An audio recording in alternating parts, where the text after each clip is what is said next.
It's Friday night and we feeling all right. Good evening. Good evening. How are you? Woo. How are you? What's going on, family? What's good? What's good? Yes, Oh, y'all. another It's day, the another intellectual day. soapbox intellectual relationship soapbox episode 3 with me and my sister here, Goddess. You know what I mean? We about to chop it up. You know what I mean? And the topic of tonight's discussion is, can men and women build friendships without intimacy? You know what I mean? A lot of people just think that men and women can't be friends. There's always got to be some hanky panky going on. You know what I mean? We can't coexist without that happening. You know what I'm saying? So yeah, let's talk about it. So sis, you got the floor. Let's go. Well, it's more of a concept of being a friend with intention.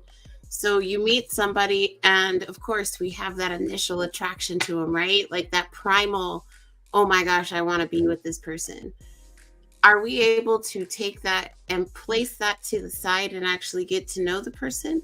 How much time should we give for that? Now, there is a huge movement going on right now, thanks to Steve Harvey, where they've placed it at 90 days. Now, people such as yourself and another person I've spoken to stated if given the opportunity, they would wait until marriage. I don't know if I could necessarily give that one full attention, but maybe you can elaborate on why you feel that would be a good route. Definitely, definitely. Now, the reason I said till marriage, right? Like I said, I'm not talking about somebody that you're not serious about. All right, if you're not serious about them and y'all just, I guess, hooking up or fooling around or I guess friends with benefits or whatever, I'm not talking about that. Now, that could lead to something serious, right? It could, potentially, right? So I'm not knocking that it couldn't. But I'm talking about somebody that you are serious about, right? You know what I mean? And if it's somebody that you're serious about, right? Like I actually really want to get to know you and build with you.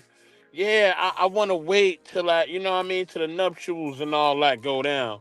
You know what I mean? For the get down. You know what I mean? Because it's somebody that I just, that I love and I value and I treasure, and it would that kind of would mean something to me to do it in that route. But that would be my choice, right? You know what I'm saying? And I've always said this, you know what I mean? And this is always something that I stand by, right? Maybe the way that I love, right? Or the way that I perceive love, right? Maybe I'm delusional, right? I have always been open to that, to being delusional as far as love. Always open up to that.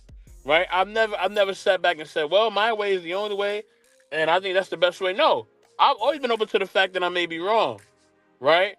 Or that I just like what I like. It don't mean it's right for everybody else. Because it may not be right for everybody else. Somebody else may not want to wait.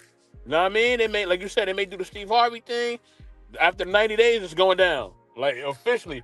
Matter of fact, on day 90, on day 90, at midnight, it's on. You know what I'm saying? So maybe they want to do it then. To each his own. But for me, if I'm serious about someone, that's what my preference would be. You know what I mean? In order to honor God, in order to keep it a certain way, just in my view, right? But that's my view. You know what I mean? So as I always say, I want ketchup on my burger. You know what I mean? So I want ketchup on my burger. I want it to be that way. And somebody else could want whatever else they want on theirs, and that's fine. But for me, that's what I want, right? And that's just kind of how I want to keep it. Now, like I said, I'm open to, like I said, maybe I'm delusional, right? Maybe somebody could come up here, or maybe you could just tell me, hey, Mr. Best, you know what? Man, look, what you saying is some straight bull crap. Like, why you want to wait that long? Like, it don't make no sense. Like, hey, if it's on, then it's on. You know what I mean? If you like him, you like him. Why you want to wait?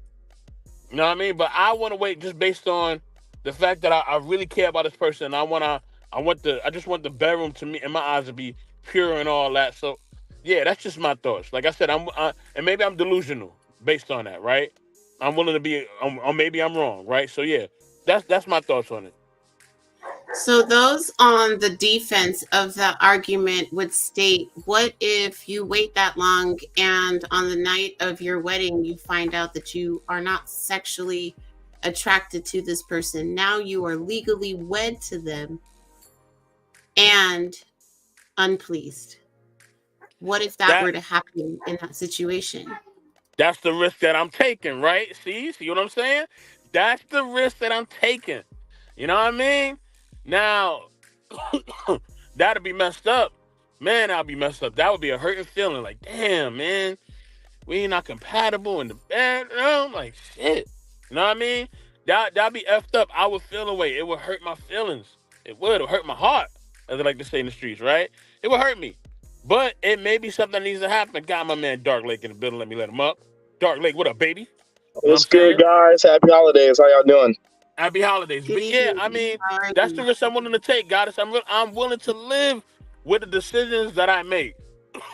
Excuse me, family. I want to deal with that. So if I'm wrong, or if it don't work out, then hell, we just gotta shit. I guess it wasn't meant to be. I mean, I guess it wasn't meant to be, or maybe I need to improve on my game in the bedroom. You know what I mean? Maybe it's me. You know what I mean?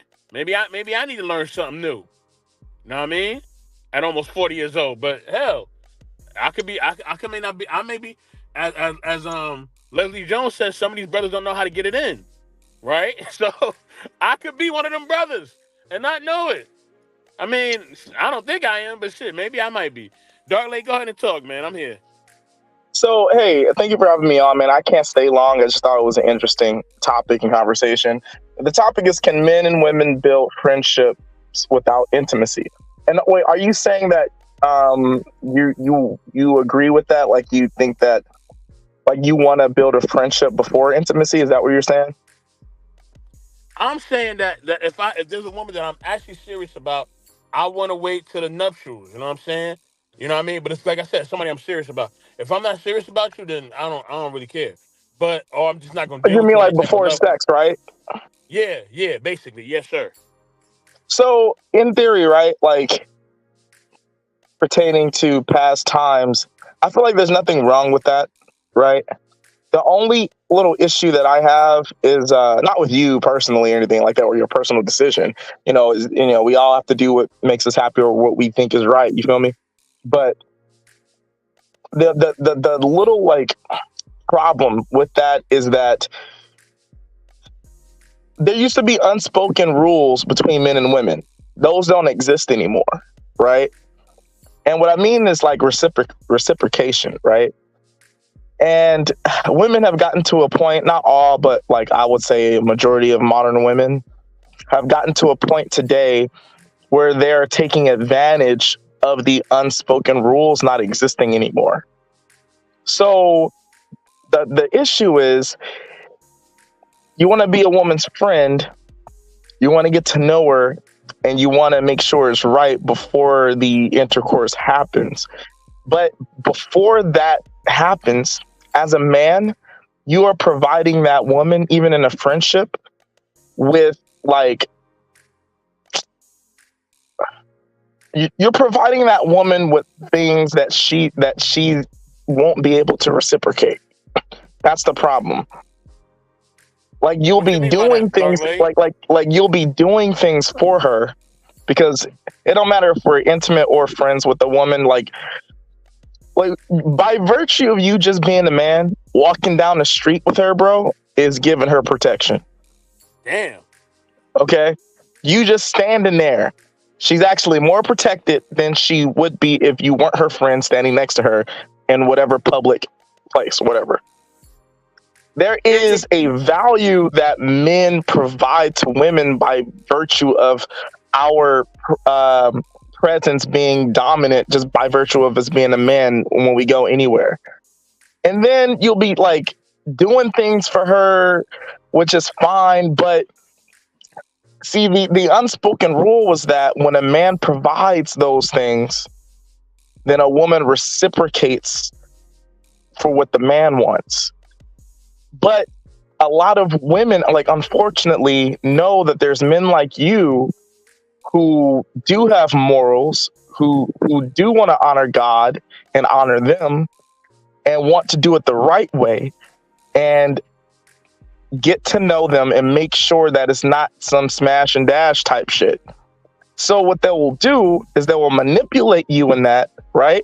Put you in the friend zone and receive the benefits that they can receive from you by virtue of you being a man, knowing that they never have to reciprocate that favor that you're giving them. And it's, I know it doesn't sound good, but that is the issue in like modern times when it comes to the sexual dating marketplace or women in general. So that's all I would say is to be wary of, like to just like not wary, but just be aware of that. That's what I would say.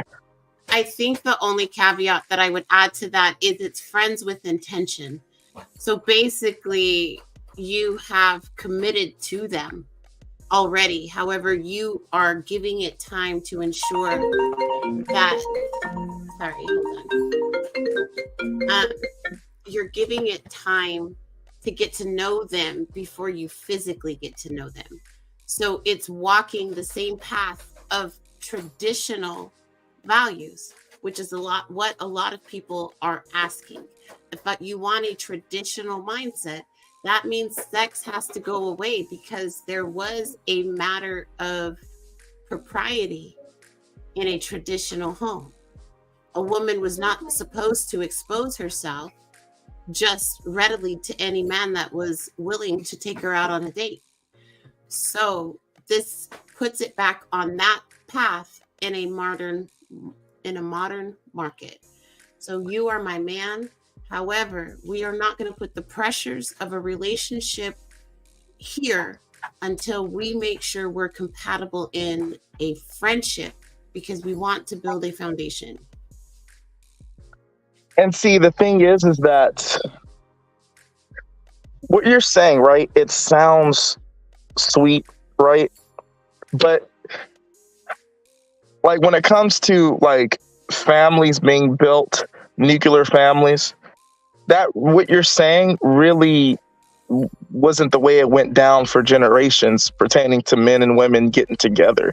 There was very, very rarely a situation where like there was a concerted deal, right, between two parties that we are going to be friends for this long, and when we know we're ready, then that's when we get married. A lot of it was arranged marriages. A lot of it was the son going to the father.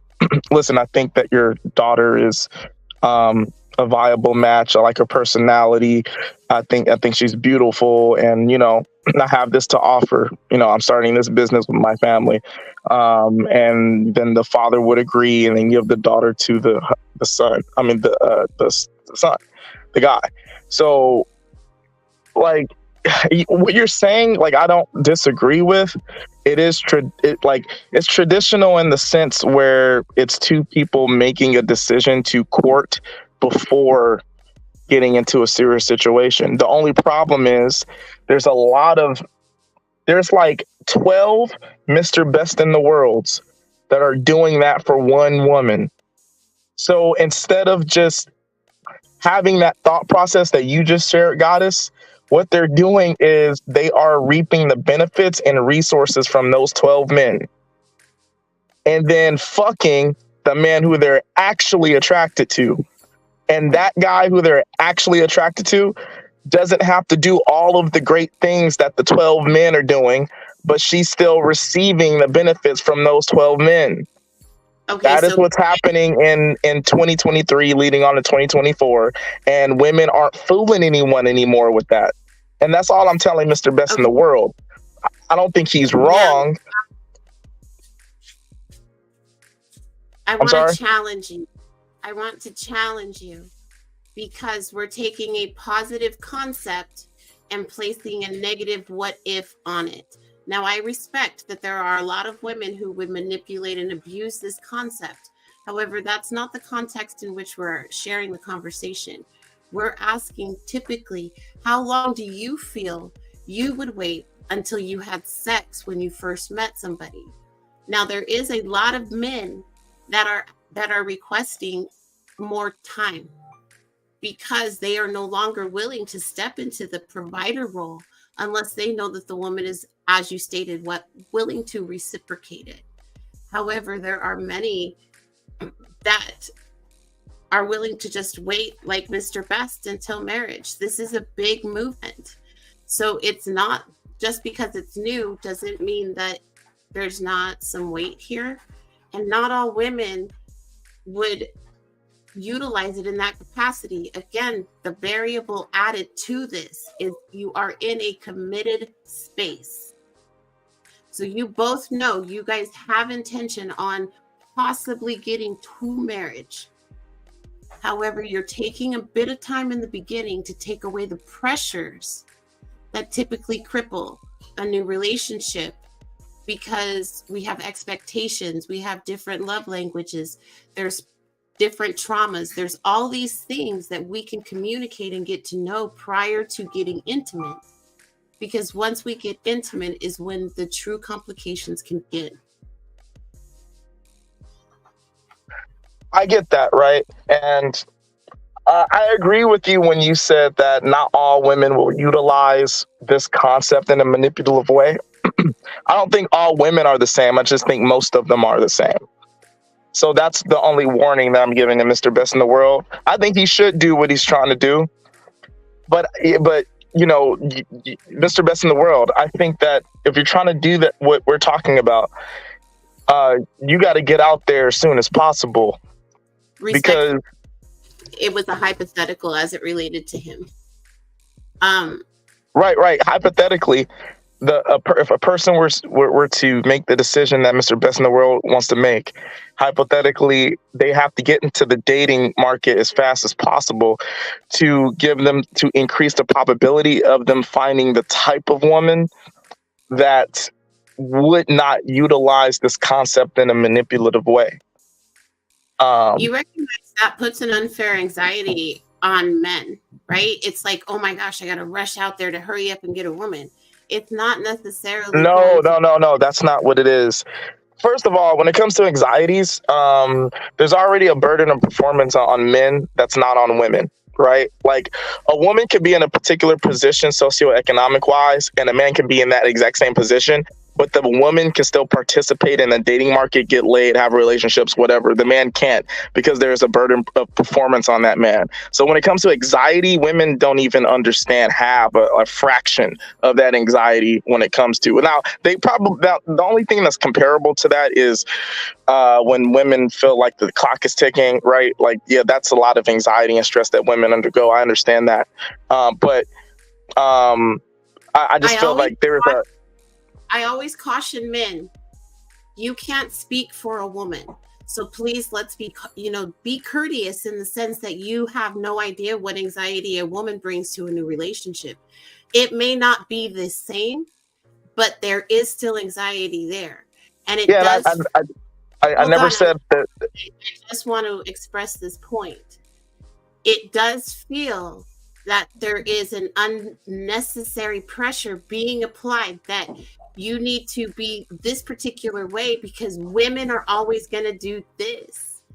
If you come in believing that a woman is going to take advantage of you, that's the woman you're going to attract, and that's going to lead evidence to your theory. So I don't see what is the proof of that? If we are going to walk in probables, which is where you want to stand, just for the sake of argument, let's take away the negative and focus on the fact you meet a girl who is amazing. You two click. It's just the two of you.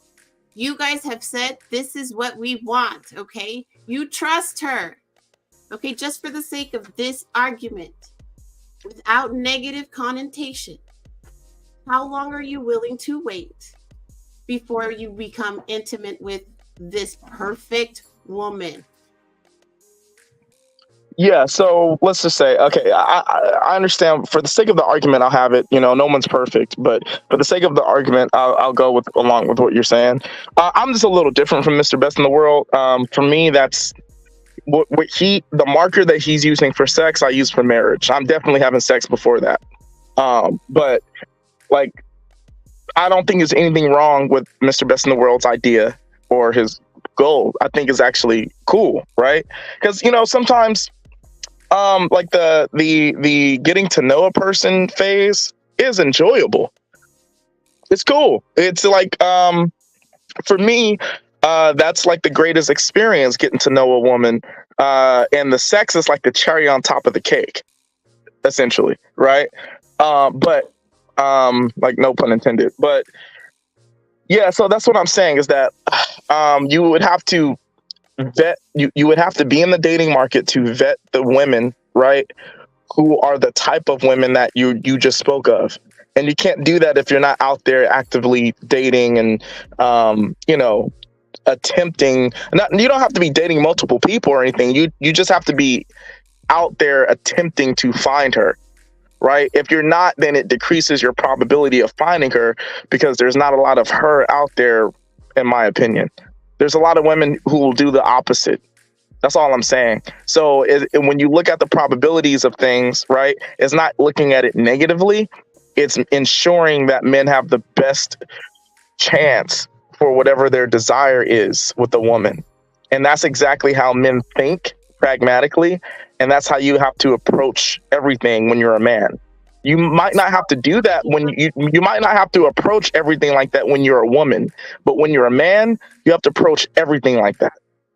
Okay, so all I want you to understand is that you are not comfortable putting a time frame on it, because that was the only answer I was looking for. Now, sex is very important, because that is where intimacy comes from. That's where a true connection is founded. So for me, mine would be more organic. Now, if the gentleman set a time frame, let's say that I was dating somebody and he said, you know what, I want to wait 6 months. If I wanted to be with him, I would be willing to wait that 6 months. And in that time, spend every space I could getting to know him, because that was what he requested and set as a boundary for himself. And so there are... Right. No. Yeah, no, you're right. I agree with that. My only thing is, because men are like pragmatic, well, this is what you have to get into, right? Okay, I don't want to do anything for 6 months. I just want to get to know you for 6 months. She agrees, right? Let's say she agrees, right? What I'm saying is, within that 6 months, right, that we're getting to know each other, am I paying for all the dates? Am I paying for all the movies? Am I paying for everything that we do within that 6 months? That's what needs to be, that's the conversation that needs to be had. Actually, it doesn't. You know what conversation, that conversation would actually happen with her. You would say, hey, within this 6 months, let's ensure that we meet each other equally, to ensure that there's not any pressures. So that what you're saying isn't anything new. Like, this is an approach that men have already taken. It's called going Dutch, and women have a problem with it. So that's the burden of performance that I'm talking about. You know what else women have a problem with? Men who don't let them finish their comments. And so, or you could just be an adult and remember what you say after I interjected, and then after I make a statement, just like remember what you said and then continue. You could do that too, because we're all adults here. So accept me being rude, because yes, I will. I'll accept you being rude. I've done it before. Oh, you're missing the point, my guy. What you're all right, doing? look, hold on, y'all. One mic. All right. I'm not being disrespectful right here. I'm just no, you're not. You're not, family. You're not. But the only thing I'm saying is one mic. So if one person making a point, let's listen, and then other person go after that. All right, let's get it. You can go ahead, Goddess. All I'm saying is there's room for argument to take away the negative. And so that's all I was asking you, is just for the sake of this, just this argument here.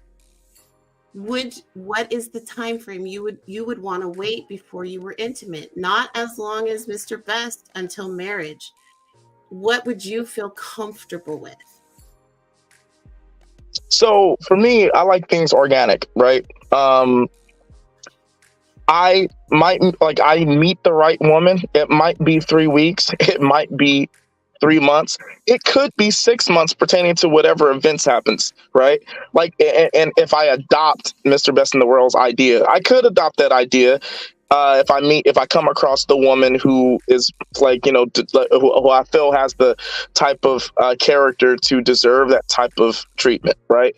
But for me, it's like, I feel like I go with the flow of things. If it works, it works. If it doesn't, it doesn't.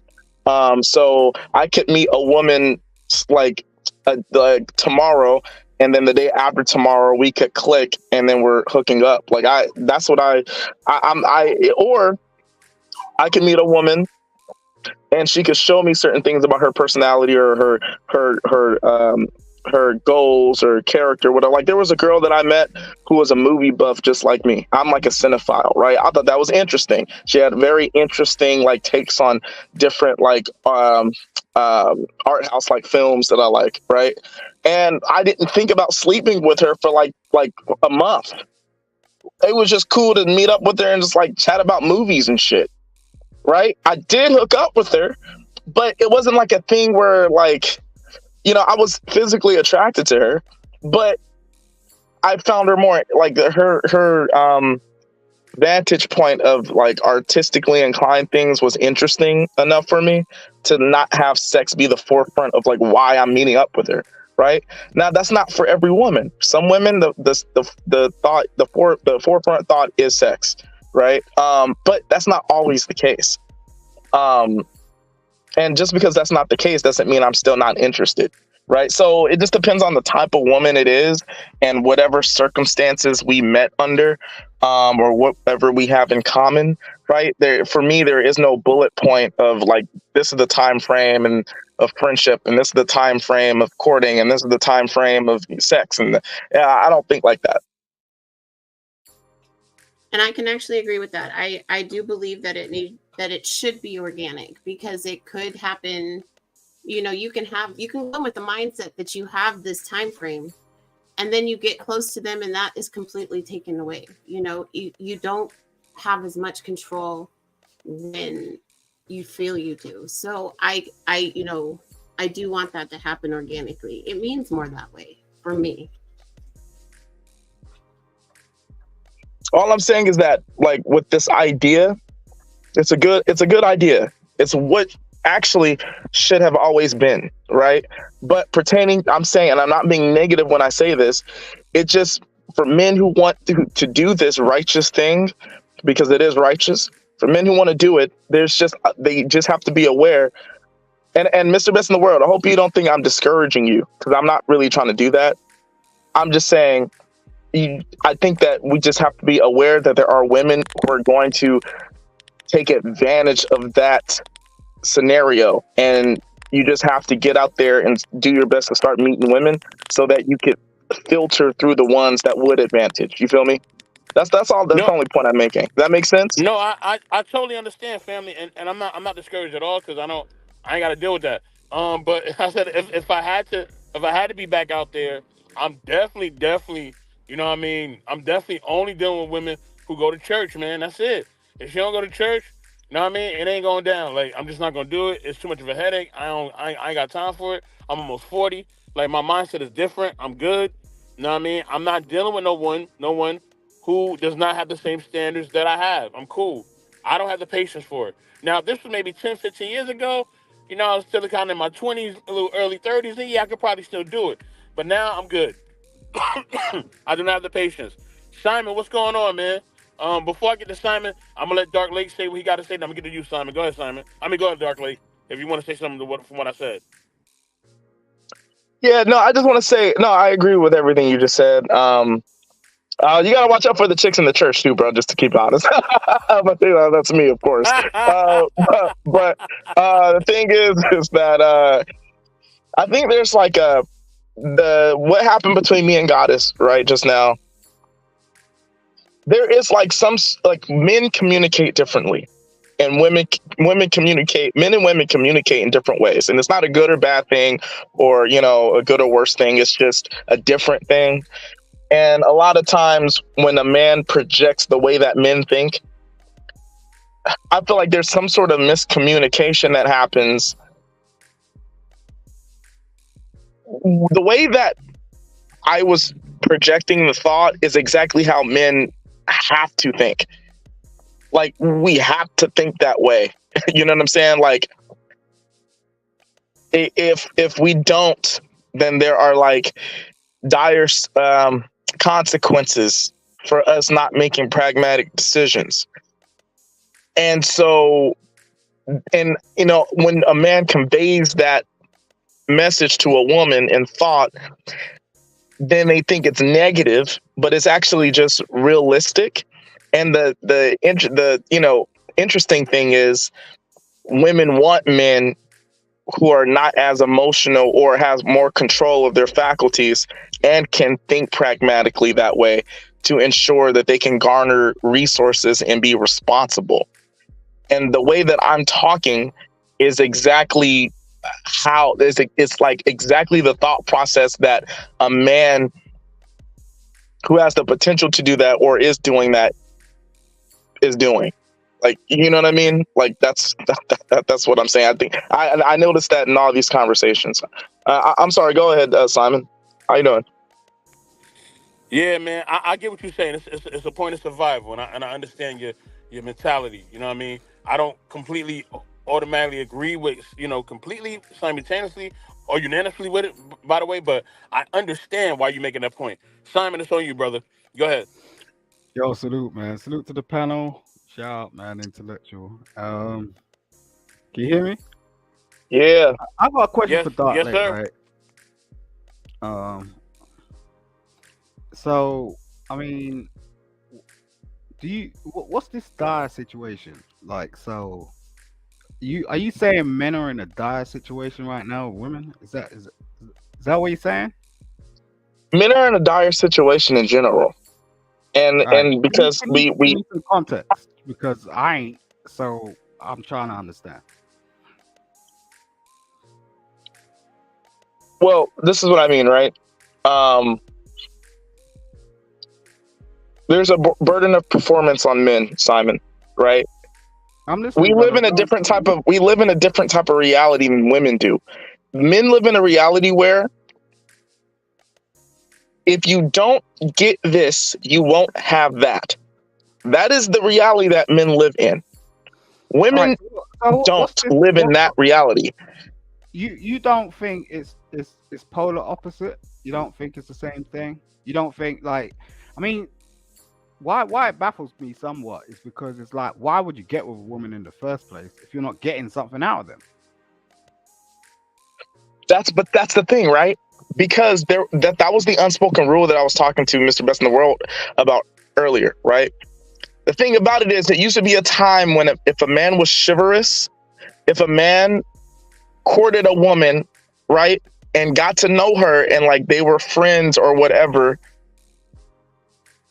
then the idea was that the woman reciprocates that, all of that effort that man put in to get to know her, with what the man wants, which is sex, companionship, relationship, children, whatever, right? What I'm saying is that unspoken rule doesn't exist anymore. The thing about it is, a lot of men today are still in that programming of, get to know her, give her what she wants.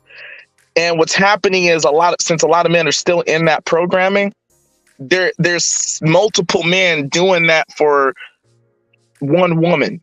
That one woman is then taking advantage and reaping the benefits of that programming that men have, where she gets to garner resources and get free food and go here free, go on this yacht free, da da da da da, whatever, and then have her choice of who she's really attracted to at the end of the day.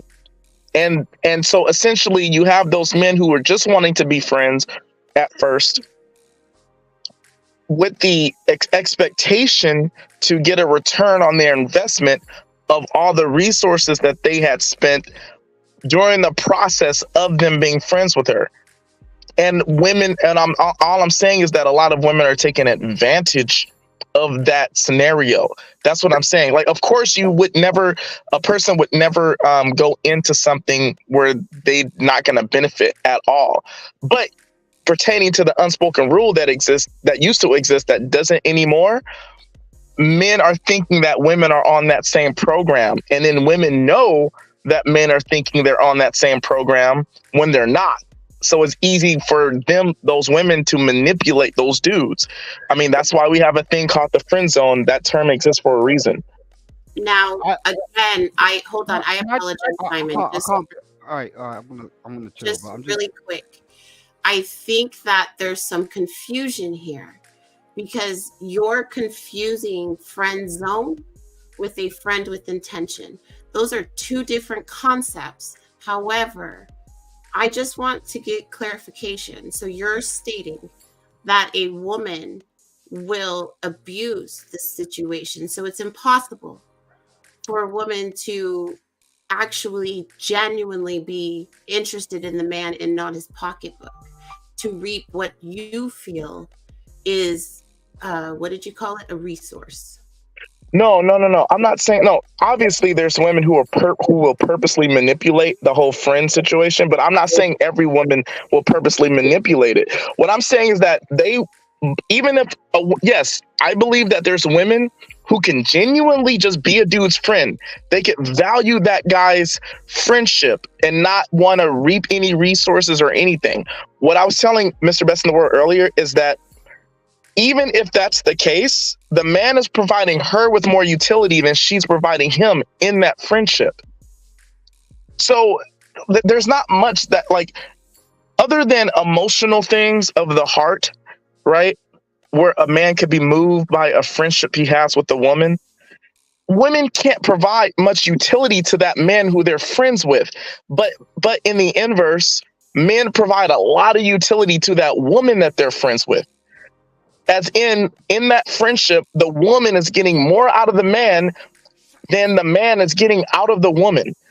And at a certain point, it gets to a point to where the man is then just doing all this stuff for no reason because there's no reciprocation from the woman in that friendship. That is the issue. I'm not saying that men and women can't ever be genuine friends.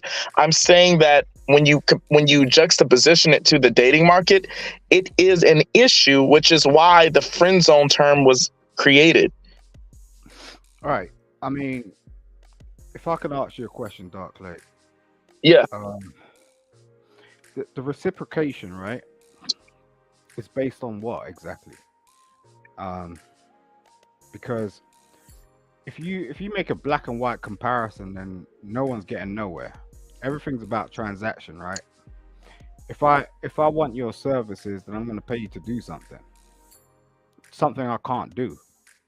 So what I was trying to understand is what exactly you're talking about in terms of the fact that, you know, a woman and man could get together, and at the end of the day, there's what it sounds like is like there's a 70-30 position here. So the man's being outweighed, and you know the woman is not being able to provide as much as the man. Is that where you're going, or am I incorrect? I'm just trying to understand.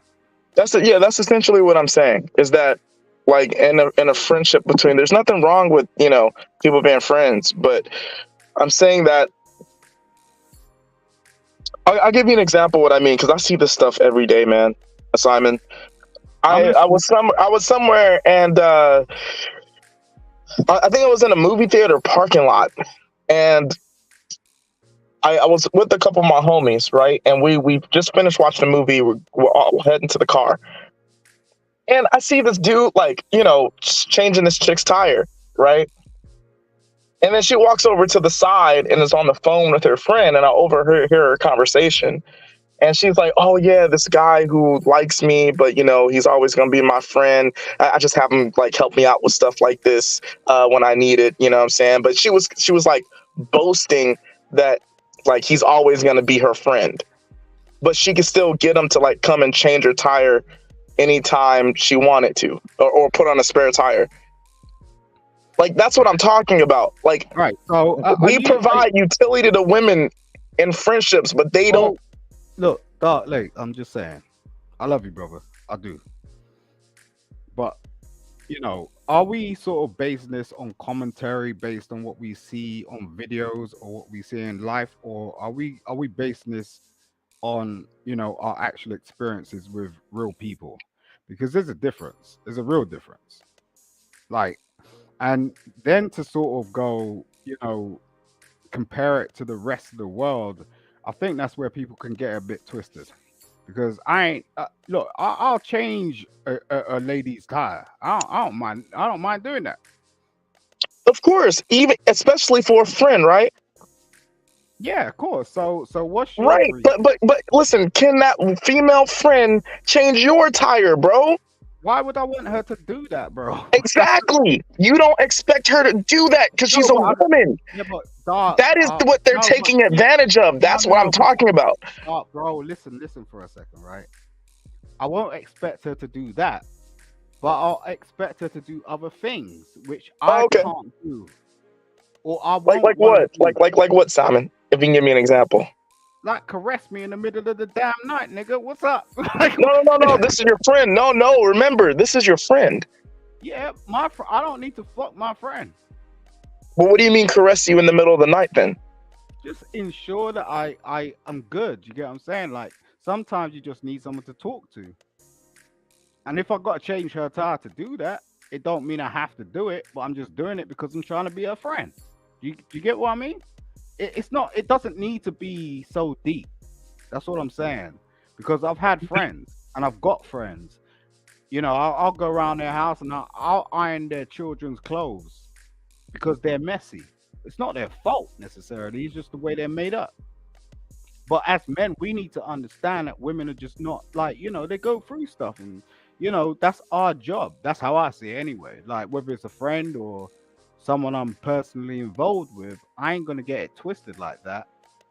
I'm going to go, yo, you're my friend. And if you're being a real friend, you're going to understand their situation. It doesn't necessarily mean they're going to go through it for the rest of their life. And that's the whole reason why they invite you in your house. Brother, look, if anyone's opening the door to you, you need to understand whether their situation is messy or not. There's a reason for that. And I get your perspective. I really do, man. I bounce with you, Doc. Oh, yeah. No, I'm listening to what you're saying. I get what you're saying. I just don't want to. Okay, I got to bounce, but I just don't want to say that. I'm not saying that men and women can't be friends. And I'm not saying that all women who do have an affinity to be a guy's friend or value friendships with a guy is automatically going to take advantage. That's not what I mean. I just mean that what Simon was just eloquently illustrating is that he would never feel the need to expect his woman who is a woman who is his friend to do the things that he can do for her, right? That's essentially what he's saying, which I get. He's right. What I'm saying is I want you to be happy. That's what I'm saying. I'm not saying shit. Well, I'm just saying, like, I thought that was a good point that you made. But see, that is the thought process. I appreciate that. But bro, do you have a lady in your life that you're content with? No, I'm dating. I'm not content with any woman. Oh wow. Okay, cool. So yeah, like, give me an example, Doc. Sorry, intellectual soapbox. Give you what? I was just saying, like, just give me a sec. How did you meet this lady? Because that's very intriguing, given the fact of your experiences with everything else. How did you? What lady? What lady? You said you're dating someone or you're with someone, right? Oh no, I'm dating like people here and there. Like I'm on dating apps. I meet people in person.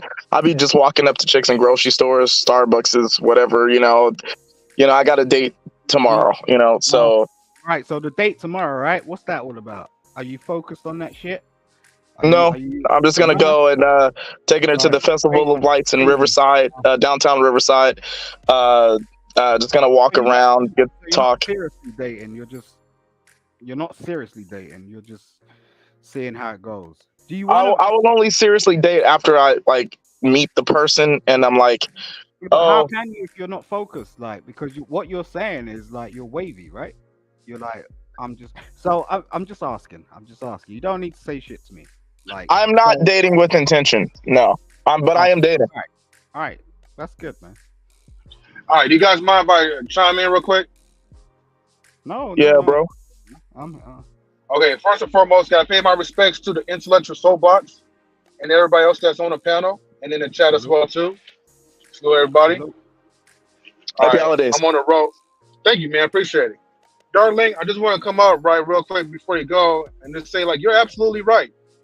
The part that I agree with you, right, is that like when it comes to friendships with men and women, men do tend to do a lot more.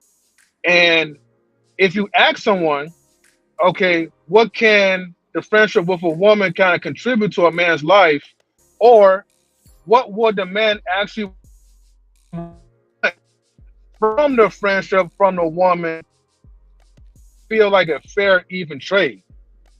And most of the time, because we desire like physical intimacy or whatever, you know, whether it be friendships or whatever. I think, and you know how society will kind of downplay it because it's okay for us to kind of fulfill the need when you have, conversations. And I'm not saying all this stuff is bad. So I just want to, put Uh, that out there. I just want to Now, just say like, hold on, can Simon. I I, can I respond after? yeah. The reality is that like, okay, society will easily accept, you know, conversation, you know, like casual conversation that most women will pretty much like, drive from, you know. But when it comes to like, let's say if we would say, hey, well, I want like sex in exchange. Of course, a lot of people are gonna look at you like a creep or whatever. Some men will probably look at you like you're a creep. But if both parties were to deliver that, it will almost feel like it's a fair exchange because now you're giving something what the man will want. And back then, we used to call that friends with benefits. Back in like in the you know early 2000s or late 90s or whatever, because you pair up with someone, you have like your friendship, your connection, and all that. But if you ever needed something, it wasn't like anything that was in a serious type of relationship, but still, you just got your needs met. So, and I'm not saying like friends with women is bad because I mean like you can still, as a man, still get off like having a good conversation and still learn from that. And there's nothing wrong like just being friendly and changing a woman's tire. If that's what you want to do, if that's your friend. But I would just say more of like, okay, whatever other needs besides sex or whatever that you desire or that you will want from your friend to give you, or maybe sex because you're not going to get that too often. So I don't know. I just want to just kind of say my little piece on that part. no, I feel you, bro. Yeah, it's kind of like oh, I'm sorry, Simon. You said you want to go. My bad. Okay. No, you said you had to go. So, do you want to speak Oh no, no, first? no, no, no, no. I meant like you wanted to speak after him, and I All right. just kind of came in. Yeah. Salute to M3. But the term friends with benefits actually came from Paris Hilton, which is a rich white chick, with a rich white father, living a rich white life on a rich white yacht amongst rich white people that just want to party and do some crazy shit. If you're talking about sort of like having a real relationship and just having a date, and sort of understanding people that just want to have a normal life and actually try to get together, I think that's a completely different thing. So that's what I was speaking to Dark Lake about, because the fact of the matter is most of these chicks come into this thing and they're just like wavy. They're not clued up, like, not being bad or nothing. I'm just saying, like, men have to do certain things, women have to do certain things, but I don't think we have to disenfranchise. To Dark Lake's point, I don't think we need to disenfranchise a woman's perspective, because a woman is coming into the date the same way a man is coming into a date. And although we have these ideas about what it may become, I just think sometimes we just need to like try and get into their head and see why they're actually doing it themselves. and maybe even work it out for them because of the fact that they get so much energy from their friends and stuff. Like men don't operate like that. Like, yo, you ever gone into a date with a woman? They got 3, 4 chicks on the phone. Like they're running to the bathroom every 2 seconds, saying, "Yo, I got to go to the like." And you're sat at the table and you're just like, "What the hell's going on?" Is this? Nah, it's not that. They're just going on the phone. They're like, "Yo, I'm with this nigga." You get what I'm saying? So we need to have a bit more consideration, I think, because we want to go, okay, and treat these ladies like robots, but they're not. But that's just my own thing. I'm a bounce. Okay, so hey, Mr. Best in the World, before I leave, you mind if I address comment in the comment section? Yes, sir. Okay, and thank you so much for having me on the show, man. Goddess, everybody here, thank you for. I think it's a good conversation. I would like to just address this comment from Deconstructed Goddess. She says, "Why are we always looking for an exchange as tangible? Why are we not able to see what she can bring to him in other ways outside of just her body?" And Deconstructed Goddess, I think you're absolutely right. There's a lot of things that women could bring to the table for men. One thing in particular is men out here are moving kind of like lone wolves, right? Because of certain societal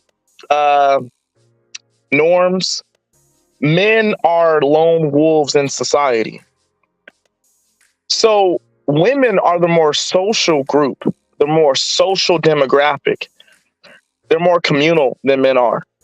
And there's a lot of benefits that comes with having soft skills and knowing how to associate yourself in a group and have that sister behind you who can help promote whatever your endeavor is or whatever you're doing together or by yourself, right?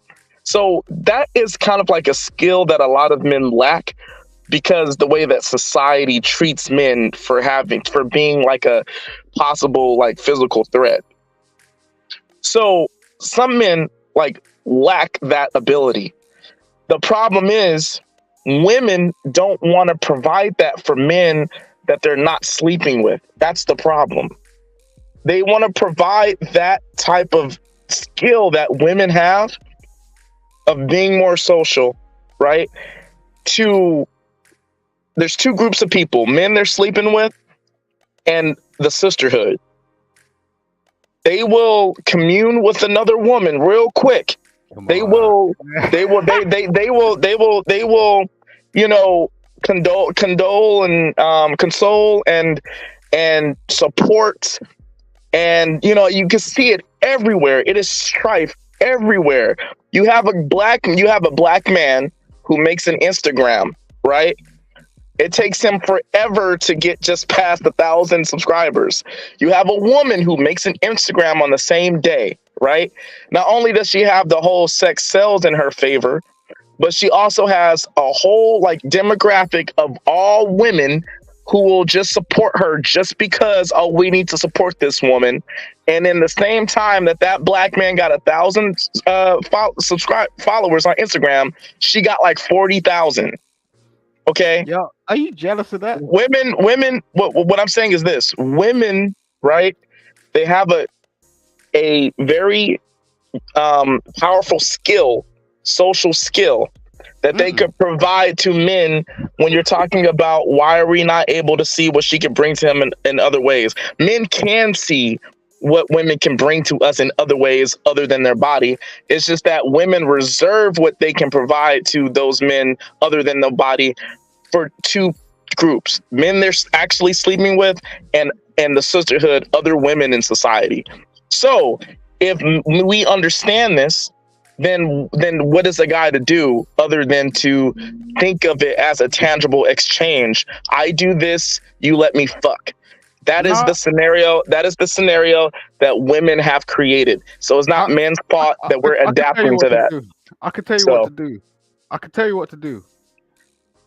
Do you know what to do, Doc? Yeah, what's good? Buy them all out, right? save up $3 million, buy them all out, get them all off Instagram, get them all off OnlyFans, get them all off. Go, get a job somewhere or do some shit and get them all off. It's been done before. They done it to us, right? If you're so angry about this shit, get them all off. Well, the thing is that when I was younger, I kind of believed in that, but I think the whole tit for tat is a waste of energy, right? I think that we just have to accept. I think we have to accept the way things are, and we have to we just have to properly maneuver it. Like that's what I believe. I'm not doing tit for tat. Look, bro, no one has anything against. I don't oppose your thought process. I totally understand it.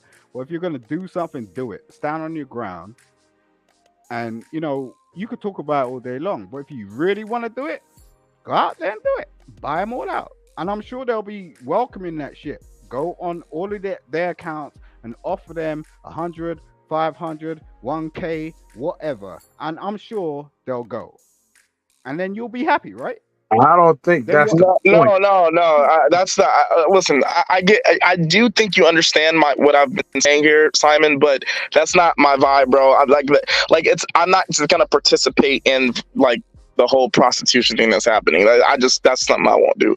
But I feel what you're saying. I just don't believe in the tit for tat thing. Like I'm not gonna buy them out. I'm not going to. I'm gonna take my $3 million that I saved up, and I'm doing something with Elon Musk, or I'm gonna spend it all on fucking Scarlett Johansson or some shit, bro. Like I don't know. Until then, we're gonna keep talking about it, right?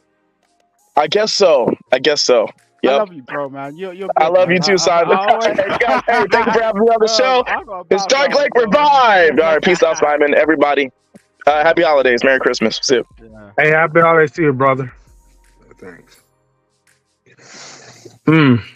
Okay. I would just say this. Oh, he left. All right. Well, look, I'm going to just say this before I have to get ready for dinner. When it just comes to friendships, okay, you could be friends with whoever you want to be friends with, but I think it's okay to pretty much articulate, what needs do you have. It don't have to be anything sexual, find something that can be, I don't know, something that will be beneficial for both parties. That's all I'm just going to say about that, And as far as with, women, men, dating relationships or whatever, I'm like, look, find somebody that actually enjoys your company, enjoys to be around with you.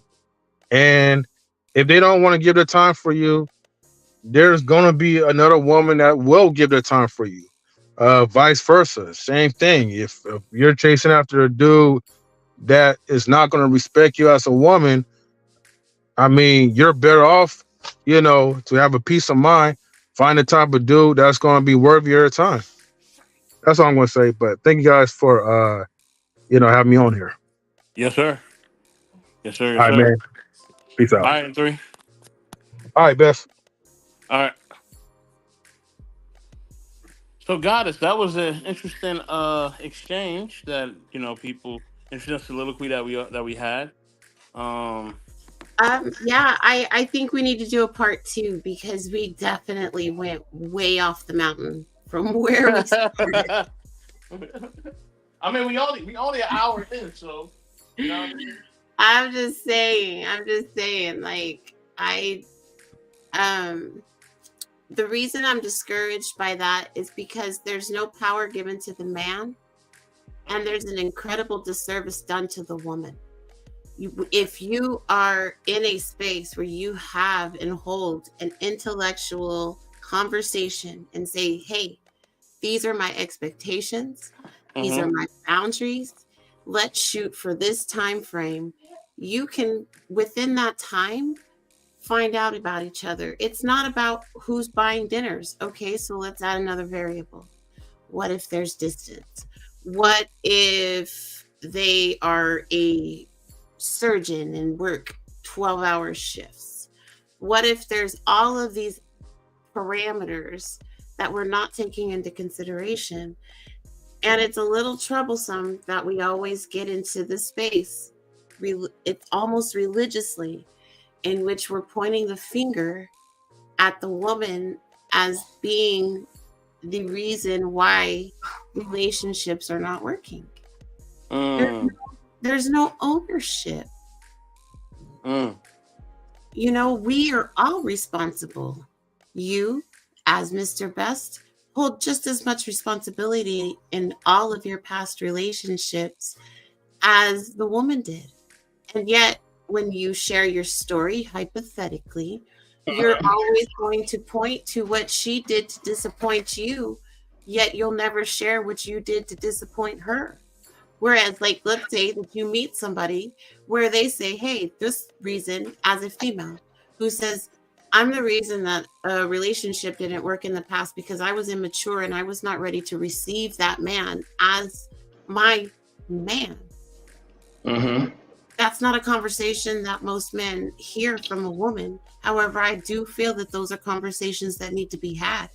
Because if I'm coming to you and I'm saying, hey, this is who I was in this past relationship and this is where I failed him. This is where I've been working to be better. I'm going to fail in these spots because it's new to me.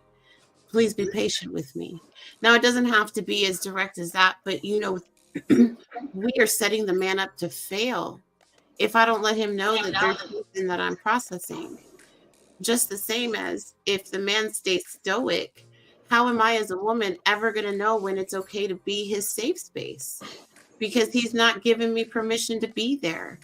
And so where is the union? You are never allowing the women to actually be women because you have a preconceived notion by your life, and it sets you up to just believe that all women are this particular way because that's what you've trained yourself to see. Just as if you are a woman and you find out you're pregnant and you suddenly only see pregnant women, or you buy a new car and suddenly you notice every single car as you're driving home is your car. You've programmed yourself to see what you believe. How are we holding the rest of the world responsible for your limited view? Number one, good sister. I definitely hear you. There's a lack of accountability on both men and women who are, both the single men and women. I see that. Good morning to Stan. Stan, if you keep making them faces, I'm gonna make you a meme. I'm gonna create a Stan meme for my show. And when I get monetized, I'm gonna cut you a check. All right. But good morning to Stan.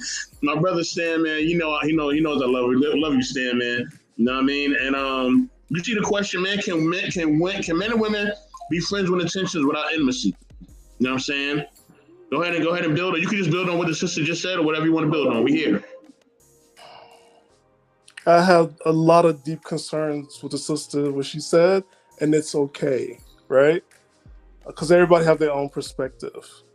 Yes, men and women could be friends, but guess what? A lot of times friendship is intimacy because people forget that to be friends, you have to get, real good friends go beneath the shallow parts. And you're going to be intimate, but not sexually, but you're going to know about each other. That happens. That's what friendship is about. Absolutely. You know about each other that a stranger don't know.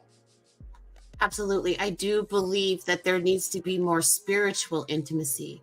We're just trying to have a spiritual, take away the physical piece just for a limited amount of time to give time to get to know them in that other space. Now, I would add, if it's your intention, for a lot of friendships, if your intention, I think it's more about the intention of the friendship, right? Because there's some people that's just generally going to be your friend. And then there's some people on both sexes, and just for both, it's like they want to get in.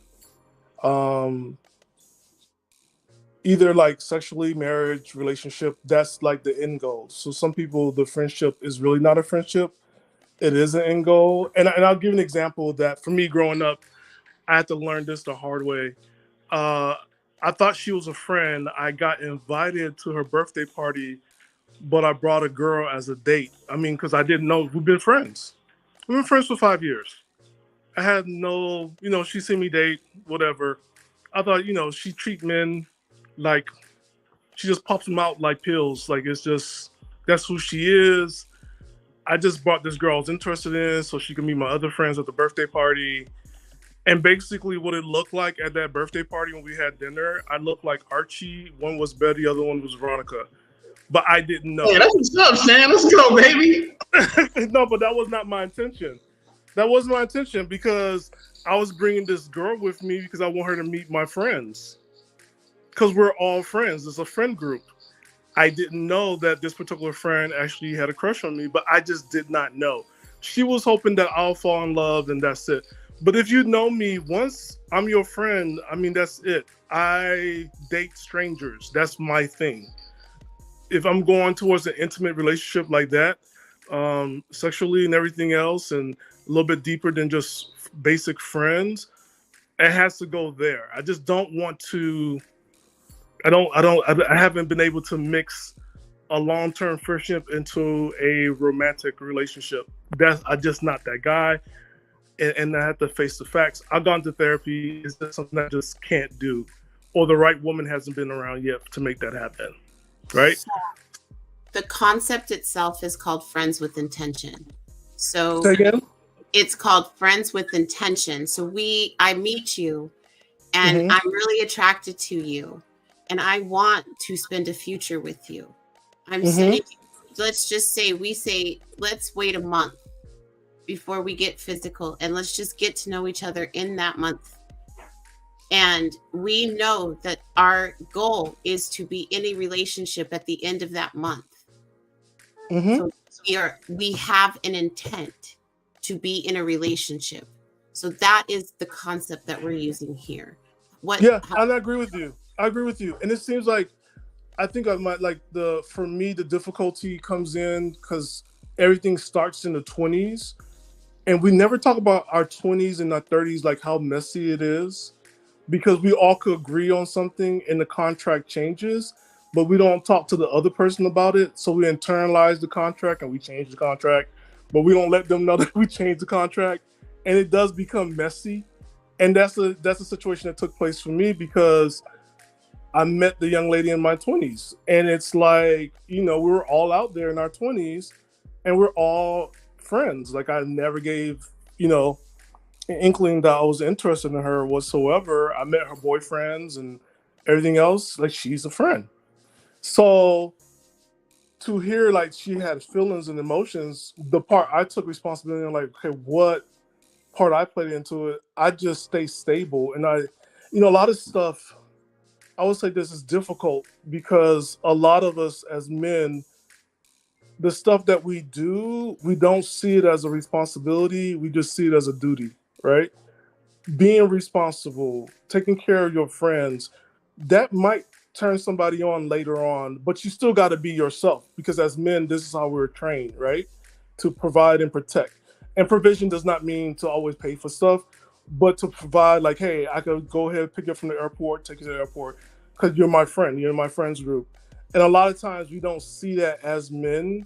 But there's some men that does, and they do that.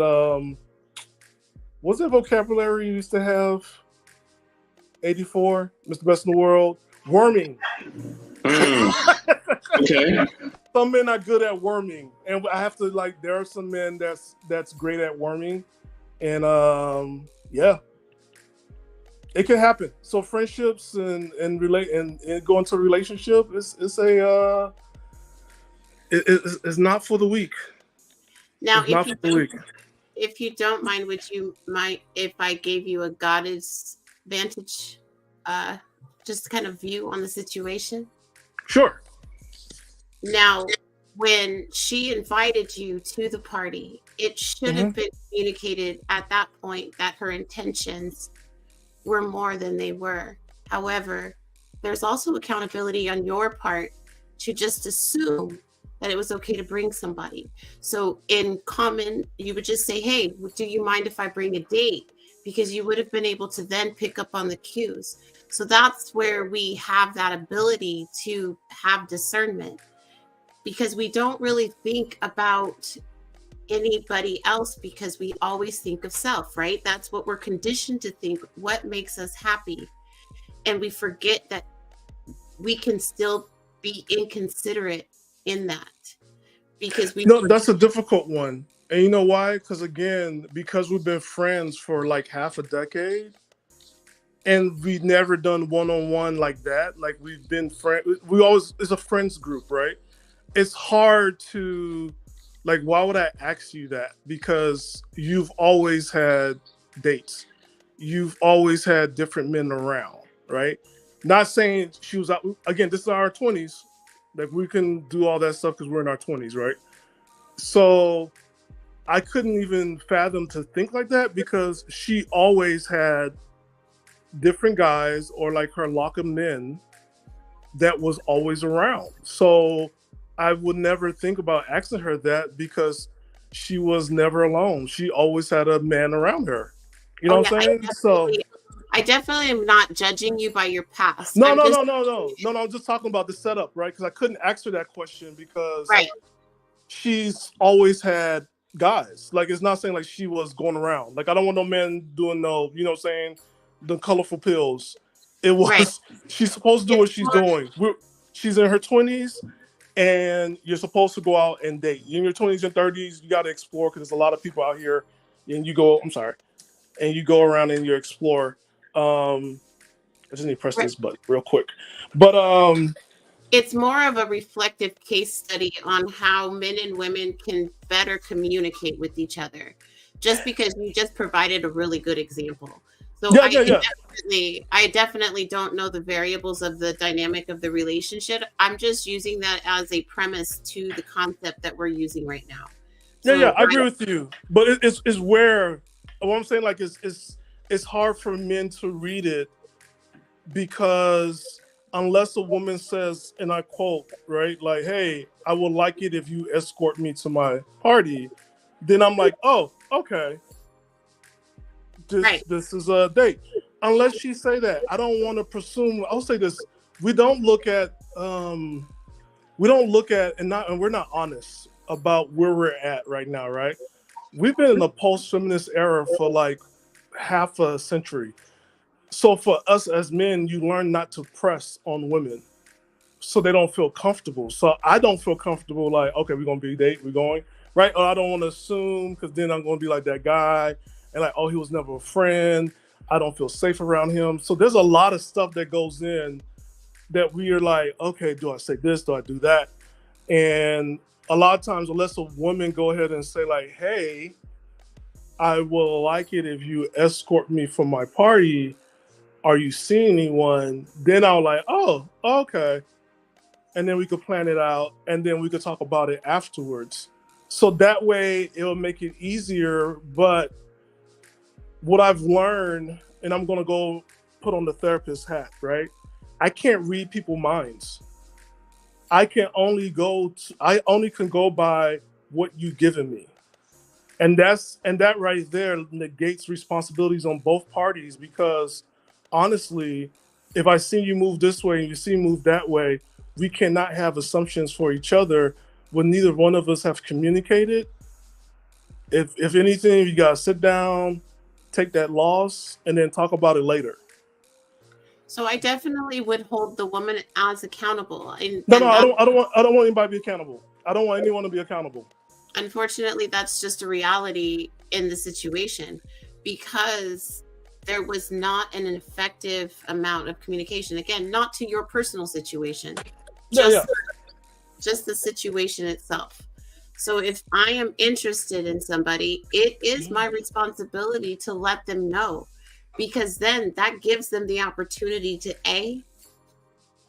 encourage it, or they can set that boundary, so that way I'm not developing feelings and spending my time in an anxiousness that's unnecessary. Just as if I have a friend come to a party, if they're gonna plus one, just as with the wedding, just give me a courtesy, because sometimes we honestly do not know when those feelings will turn on. As a woman, I'm going to let you know, It is Mm-hmm. very, very quick sometimes that happens.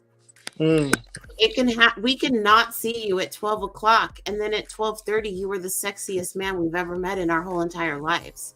It can happen that fast. And so maybe, just theoretically, not to your situation itself, No, but it's fine. You can go there. It's all in good. that breadth of time from the invite to the actual party. Yeah. So she I was understand, like, building- she always do parties every year. And so, like, I never, you know what I'm saying? Like, you don't, it's a weird place to be because when you go every year, and then, like, some year I bring a date, other years I don't bring dates. And then that year I brought in a date because it was getting a little bit, serious. It was like 6 months. And then, like, Saturdays is our time together because she's a lawyer. So, like, our weekends was our weekends. I don't know if people date, like, when you date, like, lawyers and doctors and managers and whatever, VPs or presidents of companies, like, their weekend is like their weekend. Like, it's it's your weekend. When they're off on that weekend, that's it. Like, you guys got to be together because that's the only time you actually gonna spend time one-on-one and be intimate with the people in these fields. So I had to bring her along, and I want to bring her along, and I just want people to know, like, hey, family, you've been disappearing. We haven't seen you. Like, okay, this is why. You know what I'm saying? So it's like it's a weird place to be. I mean, what you described, that was helpful because I get it. Like, it's one of those things where, and not to put women down, like, it's one of those chaotic feelings, right? But as a guy, I thrive on being stable. I need that stability. I just need, point A to go to point B, go to point C. And if I need to change things around, I could be in control of that. Or if it's not controlled, like, how do I make it manage and how do I fix it, right? And with that relationship, that friendship, I had to figure out, how do I fix this? Because I did feel responsible because I didn't want it to look like a Archie, Betty, and Veronica thing. Because it was weird. And the woman I was with, she saw that, and I just, like, it was over my head. I'm like, I think that many, and this is to give credence, let's just say, when our feelings are hurt, and this is just me, let's just say that I was the girl that was your friend. Acknowledging my feelings goes a lot further than coming in with the defense to say, hey, I didn't know that you felt that way. You can't blame me, because it's a dismissal of how I feel. So if you come in with the justification of, I apologize that I hurt your feelings. I was not aware that things had crossed into a new territory for you. So I apologize, at least not giving you the courtesy to let you know that I was bringing somebody with me. That is your ownership of what happened. It gives her the opportunity, not to say that all women have this maturity mindset, to say, you're right. I also didn't tell you that my feelings had changed, and so that was just a unfortunate event in which you found out that she was knee deep and you were still walking on the ground. Yeah. But I also say this, the friendship part is also kind of, wait, hold on. Hey, Marcus, what's up, man? How you doing? Welcome to the panel. Oh, what's up? You guys, can you hear me? Yeah, I can hear you. ¿Qué pasa? Oh no, I'm just listening to combo, but keep going. I don't want to cut you off. Yeah, we're gonna let Marcus go next. I was gonna introduce Marcus, but I know you and her were having dialogue, so Marcus was gonna go next. I ain't I forget didn't want about to you, be Marcus. rude. I was like, oh, Marcus on here. I'll say this, like, when you put the boundaries up with the friendship, right? It does put it in this weird place where, yes, you like her, or you're aware that she likes you, and you're in this place where you're thinking, like, should I like her? Should I move? And then you meet a friend of hers that you like, and you hit it off, and you're like, oh, like, how do I maneuver this? Unfortunately, and so I know this is going to surprise you. You talk to the person you're actually interested in. You are not responsible for your friend's feelings, You just are responsible for effectively communicating that you do not see her that way. You acknowledge the fact that she has feelings. However, you are not willing to make that same step that she did. And you can be honest and say, I have, I'm kind of got some interest over here. If that's discomfort, that again is her responsibility, and she needs to take that up with her God. You cannot be responsible for that. I like that. You gotta take that up with your God.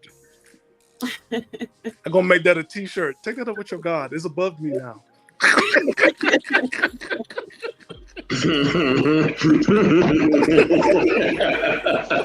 Y'all funny, man. I love y'all. Marcus, what's the deal, man?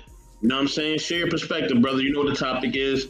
Share your perspective, and definitely, man, let us know what you're thinking, brother. And thanks for your patience, too. Oh, no, always. Thank you for having me. Thank you for putting me up on here, too. So the question is, can men and women be friends without being intimate or potentially intimate?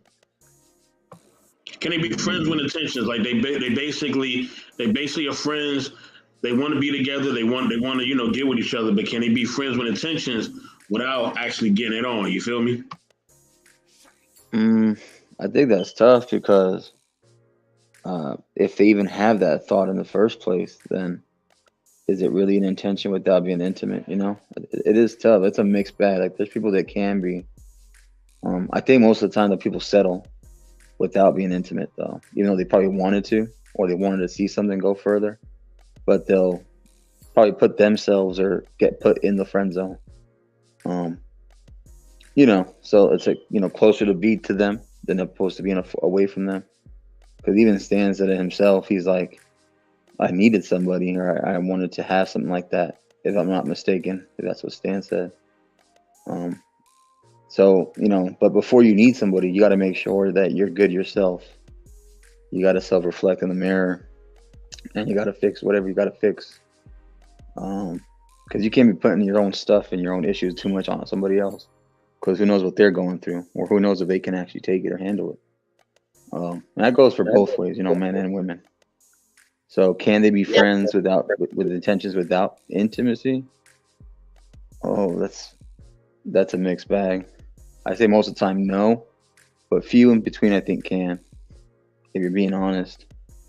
Because it's just that's how it goes. It's one of our carnal sins, it's one of our carnal lusts is us with each other, and then the idea of having to think that we need something maybe at that moment we didn't need it then. Maybe we need it later. So is there room to argue that maybe we could expand our views, not change them, just expand them to think in today's age? Absolutely. That it is probable that two people meet and their only interest is in each other, and they say, hey, let's take away the pressure of sex and just let it happen as it happens. Okay? Because I see that putting a time limit is a very hard concept for a lot of people. So let's just put it back to an organic concept in which you are not expecting the woman to just freely give up her body because you took her to the Cheesecake Factory. Okay?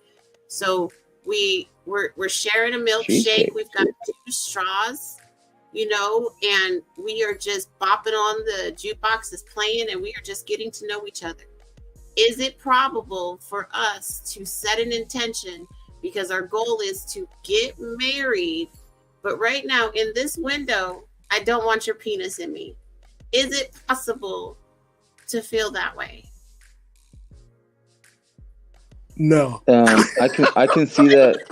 To be honest, well, kind of, I agree with Stan, but I can see that more doable with the older generation. With the younger generation, it's going to be tougher because of the younger generation. It's all about what you're putting on social media. It's what your expectations are.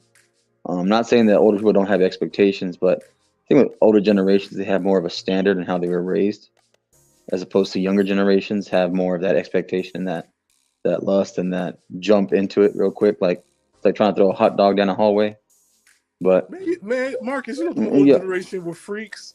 But y'all also lived pre-social media era though too, you know. I mean, there were freaks before that too. Okay, yeah, just Remember because the you had newspapers, 60s that and don't the count as social 50s? media, you know. Newspapers don't Yeah, count yeah, as but social I'm media. looking like, man, these people in the old folks home are throwing it down. You know, I get you. No, I get you. I get Uncle Luke. You know, I get it, Uncle Luke and everything. You know, like the whole Woo, 2 Live. before him, we talking about Okay. Yeah. Now, would you say, Hey. because the younger generation, as you put it, is so quick to jump into the bed, would you not agree then that that's why they have the higher rate of unsuccessful relationships? Because they don't take the time to get to know each other before they truly commit. And then once they get into a committed relationship, they're like, fuck this, I can't, there's too much work here. And then they split. Yeah. That's part of it. The part of it other too is how they're raised, you know, and then also when the going gets tough, it's like, how can you handle adversity, you know, because that goes to the whole going through trials and tribulations type thing. Like, you know, when relationships are tough, even the good ones, especially the good ones, because those are the ones that stood the test of time. You know, the long ones, the ones that you've seen, hey, just because it looks good doesn't mean they have bad times. It's just they probably loved each other so much that they stuck through it. You know, they had kids, maybe sometimes the white picket fence and the dog here or there, but you know, everyone has something behind their door every now and then what they go through. But when it comes to these younger generations of relationships, it's all, what do I get from it? Not what can we do together? What can we build together? And I think it's more of expectations, and then this whole delusion. This delusion that you think you're the exception, the anomaly. And I think that's an issue too. Right, which is why we should find ways to have conversations in which we're not telling the younger generation not to have sex. Can I jump in on this? Go ahead. I got to jump in on this one. This one is like, our generation, it was always also about sex. Let's talk about sex, baby. Let's talk about you and me. Let's talk about all the good things. Yo, you're a teenager. You're full of hormones. Talking about Neo 15 years ago? I'm also talking about Salt and Pepper 20 years ago. Jesus. I'm talking about, like, you know what I'm saying? Like, sex was 90210. Sex. We were all about sex. You know what I'm saying? Yeah. Like, it's a reality for us. Even the books we were reading were like, hello, God, this is Margaret. It's like whoever books that was out in the, like, sex, like, get your first kiss and all this other stuff. Sex has always been part of those things of awakening to adulthood, right? What I'm seeing now, because there's so much stuff that comes at us, right? And it's been coming at us even with AOL, because that's like, our parents had AOL, and also keeping that generation, the boomers. I don't know why they act like they never touch a computer, because let's keep it real. The minute that people start emailing each other and they got on AOL in them chat rooms, them mofos were cheating.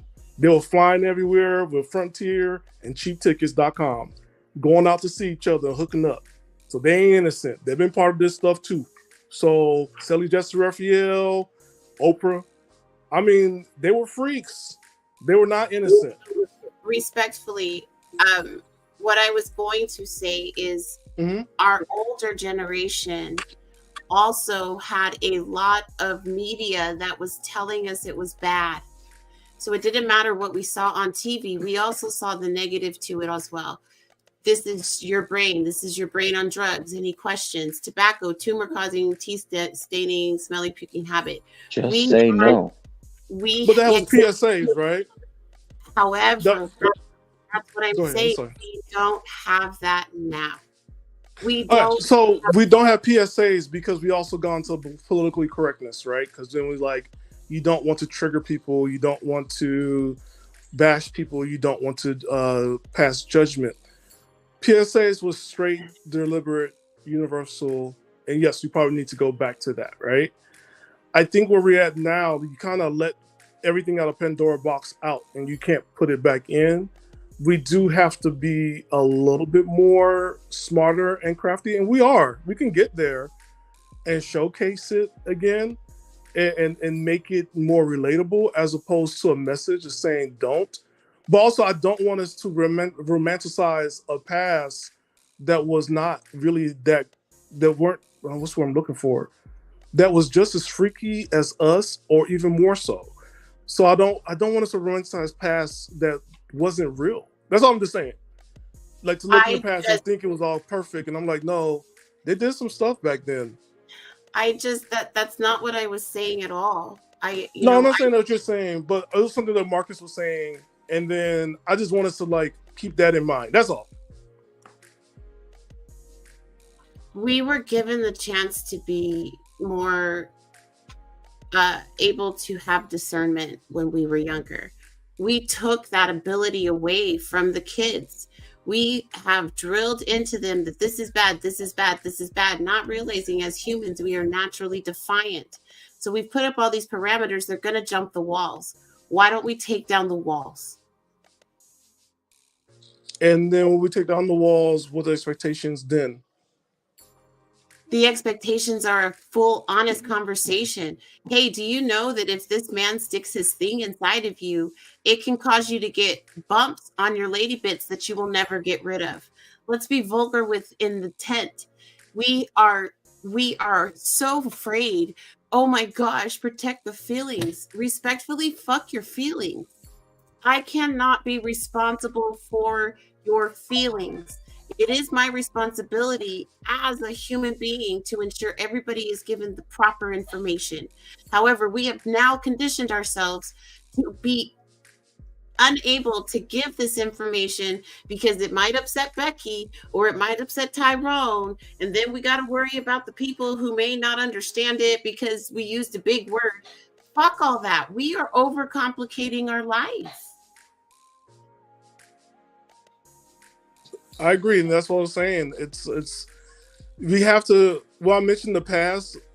I didn't want us to, not us. I mean, like us in the panel, like us as a whole society. Is that we don't want to set up this precedent that the other previous generation was perfect when they weren't. I also make it relatable so that people cross generations, no matter how old they are, they're able to talk about it. Because I don't think people was able to talk about like, hey, the first time they had sex. Hey, if you feel like you're feeling pressured, wait. Because the reality of it, right? There are more people getting their first time now, probably in their late 20s, early 30s. Because people are really not having sex like they used to when we were growing up. And I'm like, when I say we, I like 10 years ago, 15 years ago, right? And it's like, whoa, okay, like what's going on? Why aren't people meeting? Why Took him aren't to people McDonald's, dating? didn't you? Huh? You took him to McDonald's, didn't you? McDonald's is expensive we- nowadays.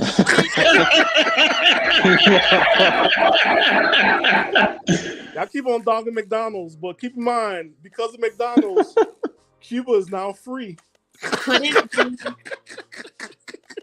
Couldn't we introduce an or instead, or an and instead of an or? Yeah, we can do It's the like- end.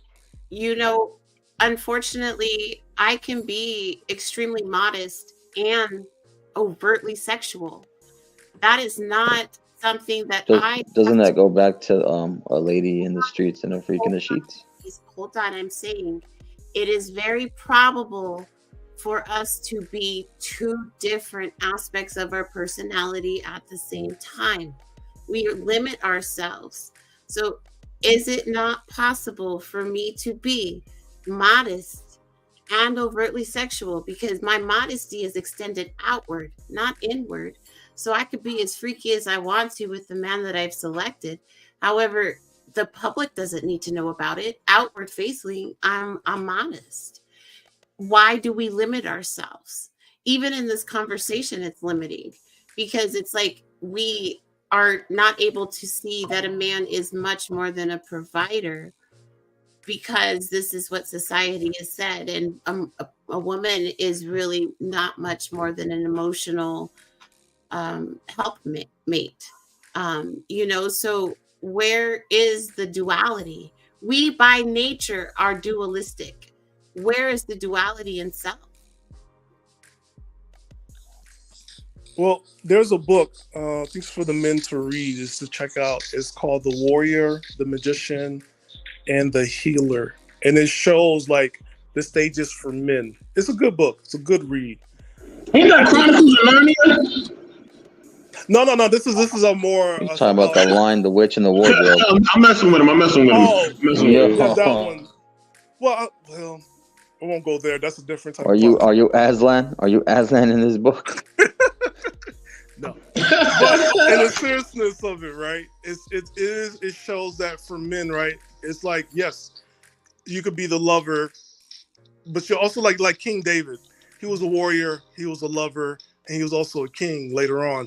Like, that's the thing for men. We have different levels of masculinity, and we make stuff happen, right?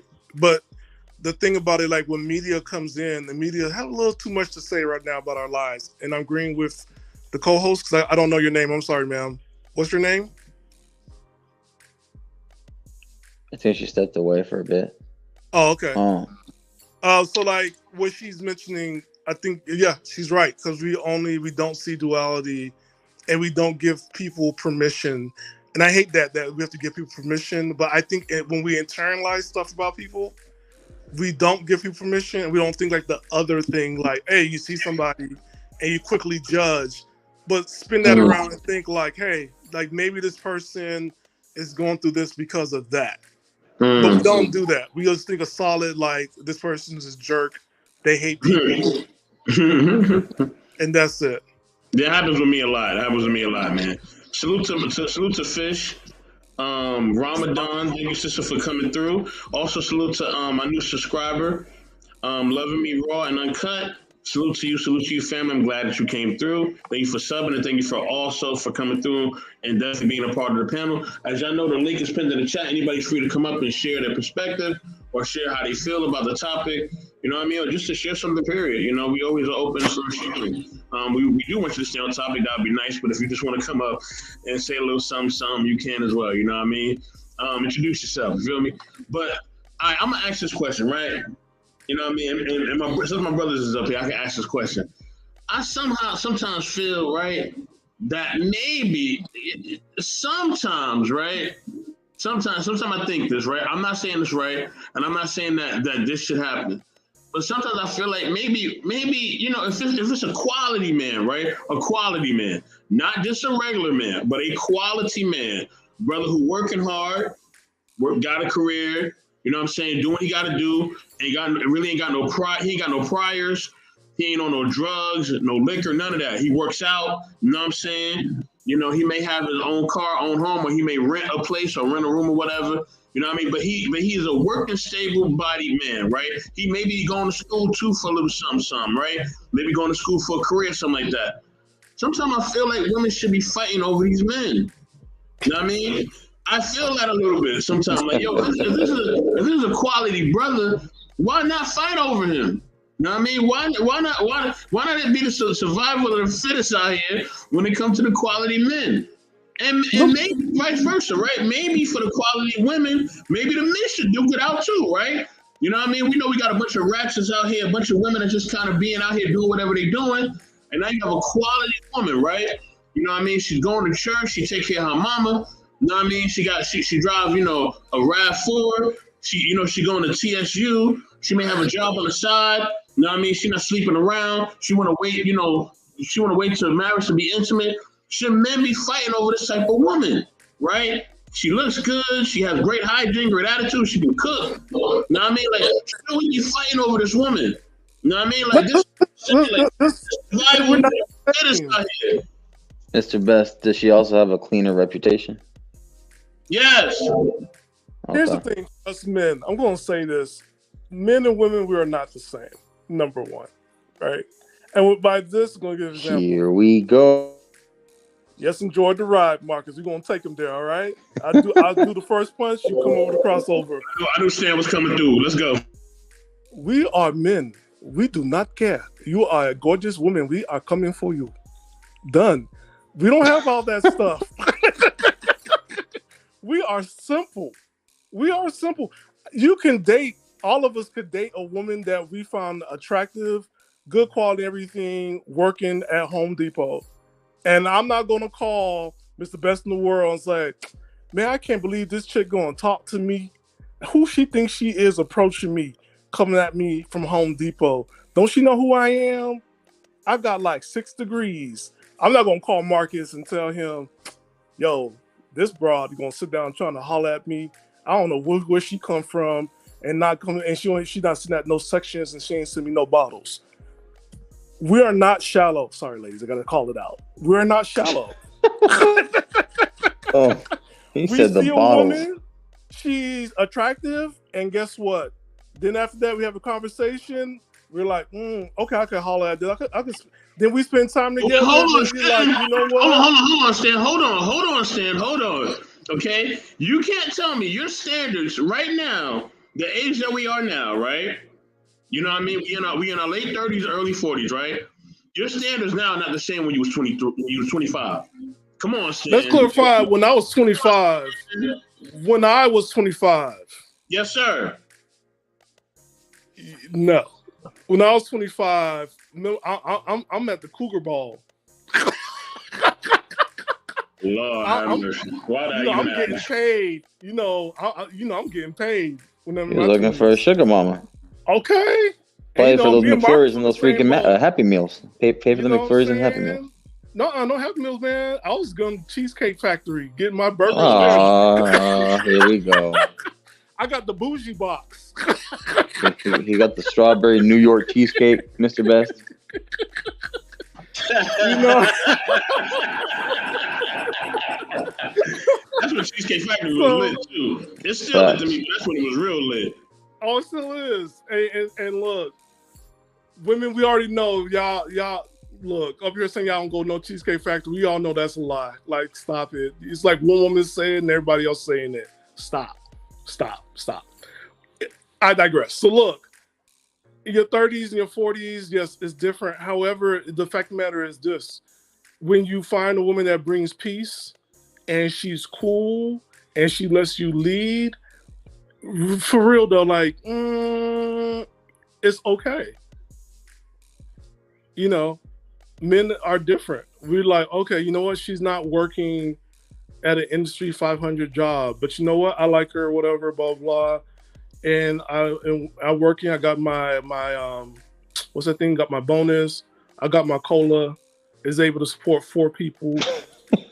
You know what I'm saying? We're gonna move out, make a baby, and that's it. Like it's really not that deep. It's not that deep, ladies. It's just not deep. It's not that deep. A lot of times will probably help if you just stop thinking for a minute and just go with the flow. And just enjoy the ride. That's it. Marcus, kill him. I gave you the setup. Yeah, well, maybe I might not go for the jugular, but I'll go down by down, a little combo set. But yeah, like it is true though. Like I think I said this last time. I don't know if I said in this panel or somebody else, but like men are just more simple. We're more lackadaisical. We're more chill. We don't require much, but the things that we do care about, it does mean a lot to us. Just like if women have a laundry list as well, it means to them in a certain validity. So, for us, we don't even need a super hot chick, just a hot enough chick, for our standards, and then, she cool. If she even gets along with the family, that's even twice as awesome. If you're close to your family, that's a plus. If she knows how to just be a hospitable person, And don't forget, Marcus, if she get along with the kids in the family, that's a that too. big plus. Yeah, and especially, like she doesn't have to be an outgoing person, but, hey, don't worry, we'll go out, we'll do something. We don't have to do something super expensive sometimes. We'll do something, we'll go to the beach, we'll go to the pier, stuff like that. You don't have to be spending like going on a yacht or cruises or something like that. I might not take her to Cheesecake Factory, but maybe, a little Dave and Buster's here or there. Maybe I might take her to the thing above Applebee's and Chili's every now and then, stuff like that. Like Arby's, you'll take her to Arby's. I don't know about Arby's. Relax, man. Relax. Killing me. Arby's too advanced. any French dip and Swiss is killing me, yeah. But yeah, so stuff like that. And like for women, we as guys, we just gotta understand. We listen, we observe, and we'll see how they move. That's the difference. That's how us guys will know. If you're a guy that has been acclimated with women. If you know you've been around different age ranges of women, just see how they move. Like they'll say one thing, then they might do another, you know. And but if they hold on to what they say and they actually talk the talk and walk the walk, then okay, they mean what they say. That's a plus there as well. That's just you're getting it from the guy's perspective, you know, and stuff like that. And like I said, like I asked Mr. Best, does she have a clean reputation? That's a double plus. Imagine you have something that everybody wants, but nobody can have. Yeah, that's like having a PS5. You know what I mean? Everybody. Pandemic era. Are you saying that in relation to how the man would view her, or how she should view the man?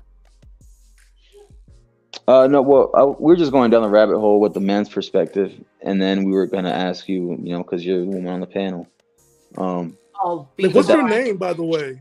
Goddess. Before I comment, I just wanted that clarification. You're good. So which one are we holding to be valuable? Is it how she is supposed to perceive the man, or how is it the man perceiving the woman? Well, or are they both valuable? I'm just asking before I give you my answer. Yeah, no, it was more of like a clarification on what one side is doing and how we're doing it and how we're looking at it for the most part in general. And then we'll see where the woman comes from and what they're looking for. Because like I said it earlier, I said, look, the stuff that we look for in a woman, it may not be as what you guys have to match in the same way, but it holds weight in a similar way.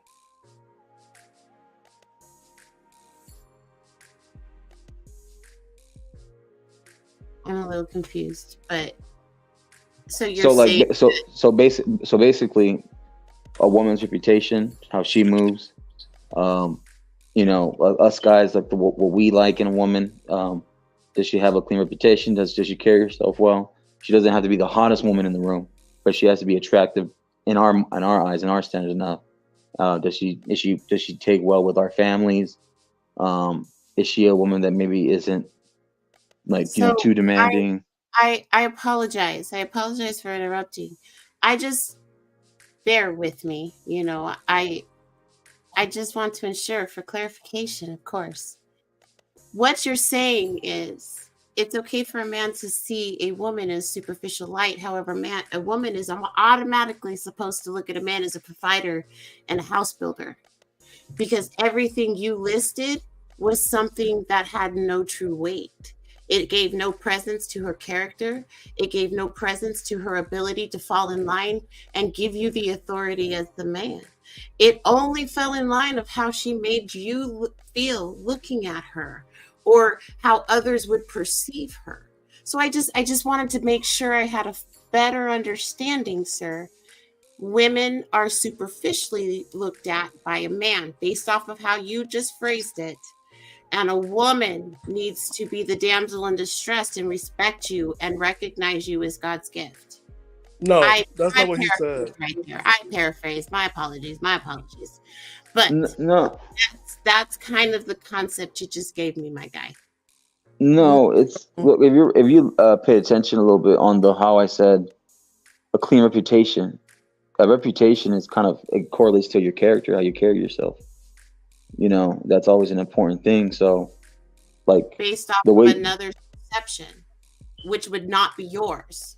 So there is a fragility in that concept, because it's given space to people who should not be given audience in your relationship. So how everybody else see this particular person is going to drive how you feel about them. When you first meet them, you don't meet the public. So you can be really attracted to this woman and then find out she's made some mistakes in her past. And then all of a sudden she's not so attractive. Again, just for clarification. I mean, to be honest, that can happen if the guy does find out that maybe some stuff that she did do in her past that it's not cool. But it also comes down to the man. And in general, most men aren't going to like if they find out certain things that she did in her past. So let me throw a monkey in that wrench. Okay, let me just put it out there. Now let's say that you meet a woman and she's like, hey, you know what? One time I fucked Tom, and then I met Harry, and I dumped Tom to go to Harry. And then, you know what? They might show up. They might show up because things didn't end well. So she's provided you with this whole synopsis of what's happened in her past. And you're like, you know what? It's cool. I found me a good woman. I believe in you. And then these guys come up, and then you're like, whoa. How were you attracted to that? And you're attracted to me. And then somehow it becomes a competition and you hold her responsible. This is hypothetical. This Right. is a what if. You guys like to walk in what ifs. You guys are very practical people. So I just Right. want a very clear understanding based off of the concept provided. So the best way I can answer that is you said if X, Y walk into the bar scene or whatever, and Z is still with you, and then something may pop off depending on what happened in the past, and they haven't let go, then that also correlates to drama. So some guys, if not most guys, don't want to deal with drama, aka baggage. So some may leave, others may stay. That's the best way I can answer it. Right. Um, But so here's where I'm going to challenge you. How is it practical for a man to be able to separate a man's decision, but not give that same audience to the ability of a woman having that same discernment? Well, you talking about like if the tables were turned and it was the woman in that position? Absolutely. Well, that's like how I put it. No duh. Like if you want to leave, if you don't want to deal with that drama, I can't hold you to that weight, or no guy should hold you to be like, hey, I need you to take this and carry this kind of drama as you're with me. That goes to your standard, your limitations, and your boundaries. The same way with the man, you know. Okay. So she's been completely honest with you. You guys have had these conversations. You're going to hold her responsible for the behaviors of somebody else, even though you've developed a relationship with her. Because by chance, you guys are in public one day and he sees her and he responds to her. And suddenly, it's not just a theory, it's a practical, something tangible. It's brought it into the real world. And so now you've decided that this is not something you want to consider pursuing. There's no wrong answer. I'm just trying to understand. No, I get what you're saying. Like the scenario, I know what you're talking about because I've seen it in public, and it may or may not have happened to people I know, and women that I had to deal with other women in my life. Like I know what you mean, but for me, for the most part, I don't think it's ever really happened to me like that. But I have seen it happen to others. But at the same time, it's how it ended, who you decided to date. Did you vet them properly? Did you move yourself in the right way where maybe, hey, did they get closure? Did you get closure? Things like that goes down the rabbit hole. So when you're talking about these kind of scenarios, which I understand, again, it can happen. I've seen it in the quote unquote streets or a bar or a club or a dinner date or something like that. But then again, it's like you can either stay and deal with this or you can go.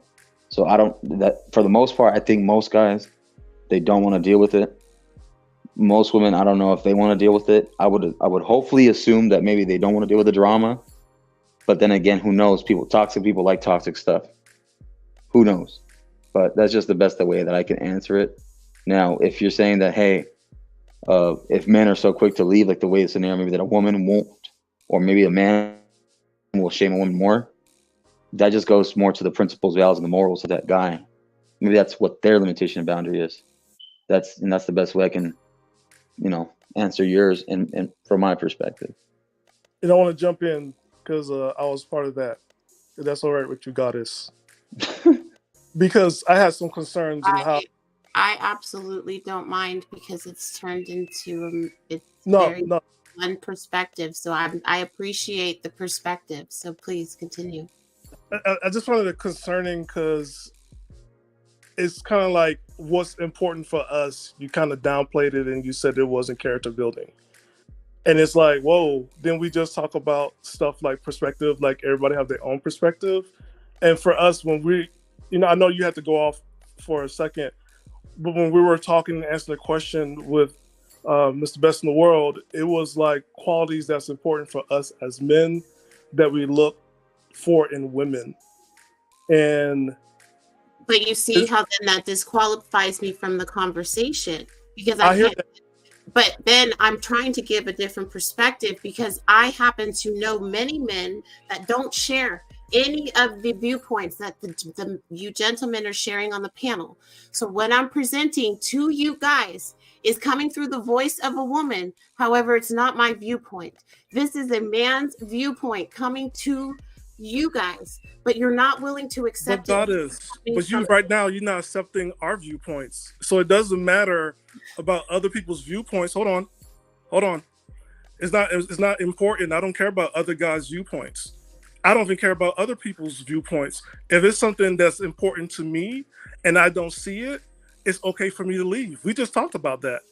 And I'm not holding you to a standard or to characters that's not even hard for you to achieve. If you can't follow the 10, hold on. If you can't follow the 10 simple golden rules of life, that's okay. I have the right to judge. I have no, hold on. I'll be done in a minute. I'll be done. I'm gonna be done. I'm gonna be done. I'm just showing you respect. I've never interrupted. I'm gonna be done. All fairness, I just gotta be done and then you can go in. But when men are opening up and men are sharing and you're coming in and telling us that we have to be open-minded and everything else, what you're doing now is shutting us down and you're really not listening and you're really now trying to shape us up in a mindset that's not ours and it's not fair. So I just want to call it out. And I'm Hold on, family. Everybody hold on one second. Everybody hold on. I got some people up here and I want to continue this, continue the conversation, but I got to respect the people that's up here as well. They just popped in. Smitty, what's going on? You next, and I'm getting to my man Big Giz. Thank y'all both for supporting in the chat, man. I appreciate y'all. Much love to y'all. You already know. Love you guys, man. Smitty, man, what you think about the conversation so far?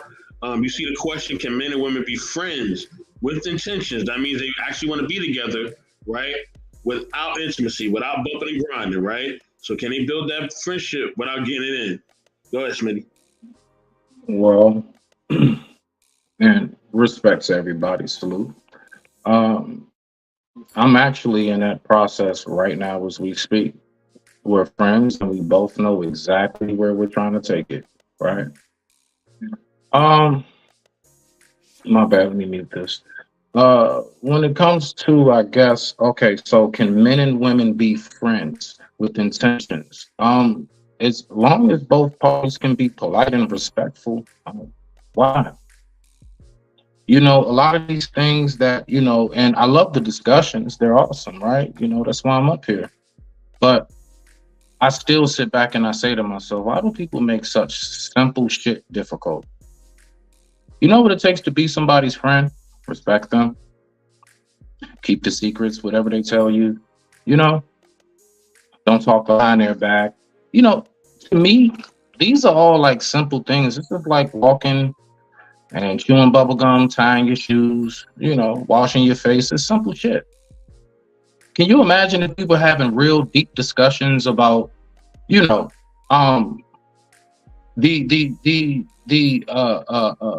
aspects of hygiene? Like, when you wake up, you're supposed to brush your teeth and you don't go side to side. You gotta do like a circular motion. Make sure you get your gums and your tongue real good. Like, why are we talking about that shit? But moving along, right? Moving along. Last part, I would say, just on this little piece right here, tapping in, listening to what Brother Stan, salute to you, and Sister Goddess, salute to you, beloved, right? One thing I would say is this, my sister, is this, right? When you speak about these are men's viewpoints that you have heard, I believe you. I absolutely 100% believe you. I do not take anything you say for a fault at all. I will say this, though, for the caveat. Most of the time, and this is just what it is, most women totally disregard, totally ignore, and shut out when the majority of what men like my brother Stan has been saying, that's never paid attention to.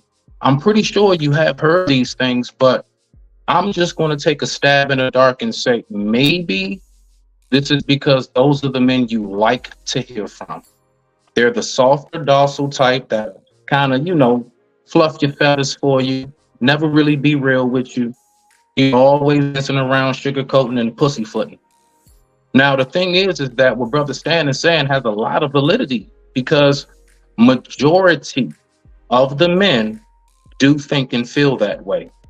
Yes, you do have a class of men who are like that, but I promise you, when you're talking about the mascots, the representation of men, they are nowhere.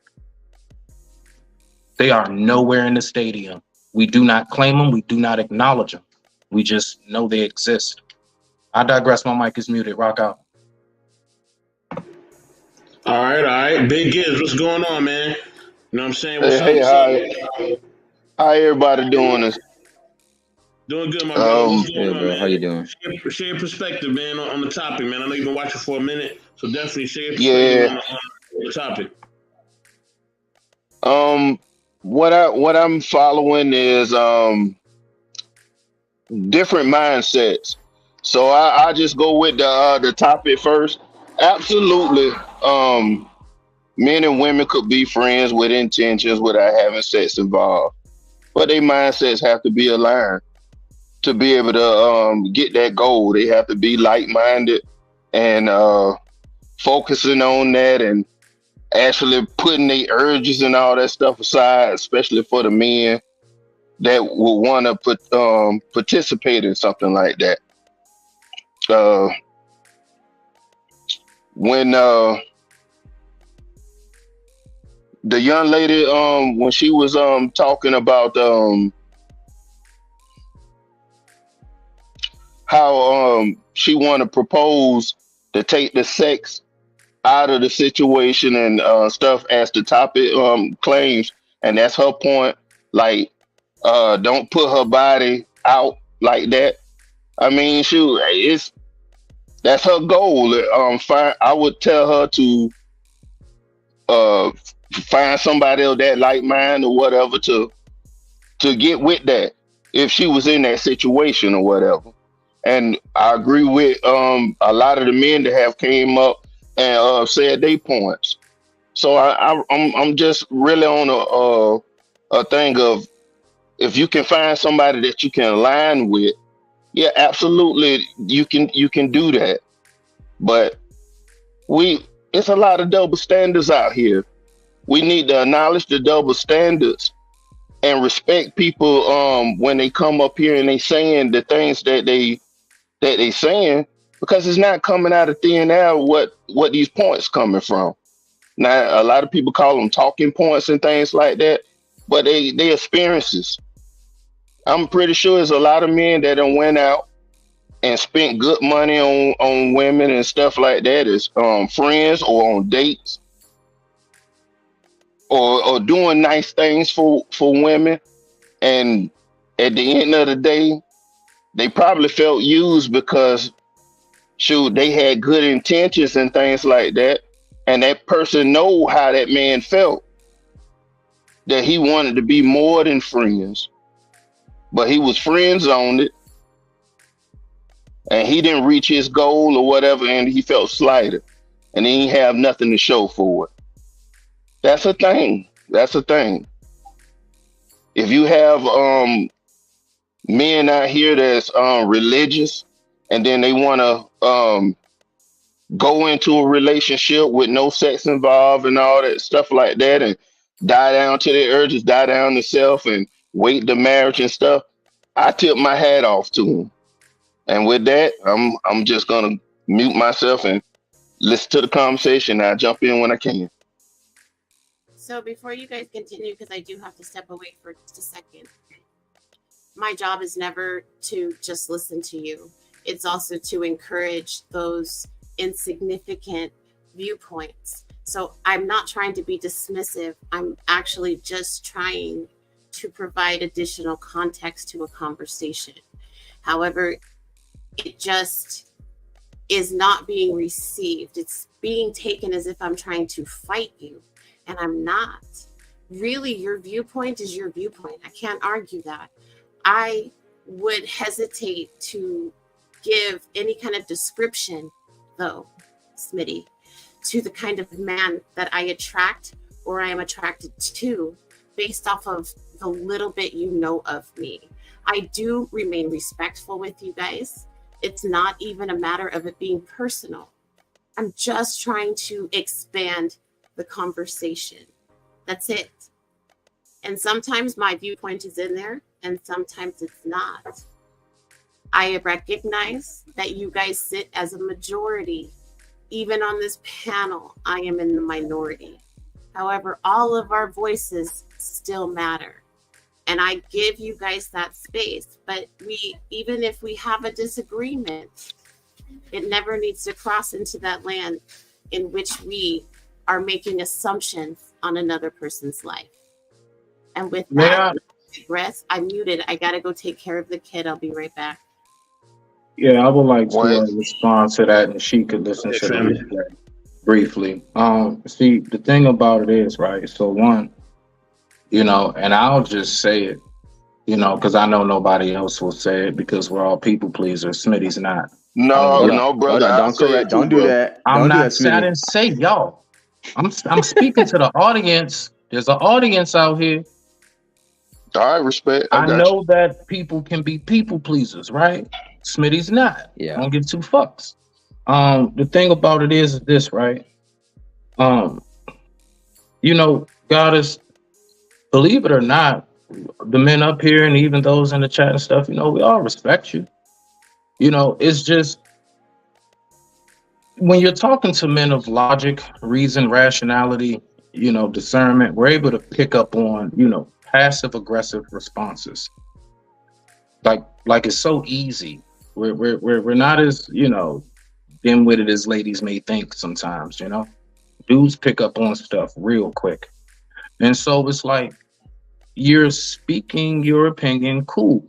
What we always have to remember with this social media stuff is you can put something out there. That don't mean everybody has to give you hearts and smiley face emojis. Some people may pop up there and be like, I don't really like this shit. And you know what? That should be okay. That should be okay. Because everybody is not supposed to think the same or move the same. So when we're giving you our viewpoints as the very ones, you keep, it's like the white guy who says, I got a black friend, and I'm like, nigga, I'm black. What the fuck? Like, stop trying to, stop going back and forth with me about something I am. I've been in the body of a man for 41 years. I've seen and experienced more than enough. So anything that I speak on, I do make sure that I try to take my time, and I make sure that, I properly put things to the best of my ability so you can get where I'm coming from. But at the same time, this is an actual experience from an actual man. Period. So on the other part of it, to land it, and open the floor back up for the guys. Just take note that when we're speaking about certain things, the response usually that comes from you, beloved, is more so of a, I'm not going to disrespect you, I'm not going to be rude, but I don't even get with that shit. And that's cool if you don't get with it. But just know, if you're going to be up on panels talking about relationship type topics, relationships take two, a woman and a man. Well, that's how I rock. A woman and a man. Okay? So when you hear the men speaking about our side of this thing, because no one up here ever really tries to shit on your view. We will give you feedback. We will give you constructive criticism. And I recognize that's something a lot of women are not accustomed to. Let's just be all the way honest.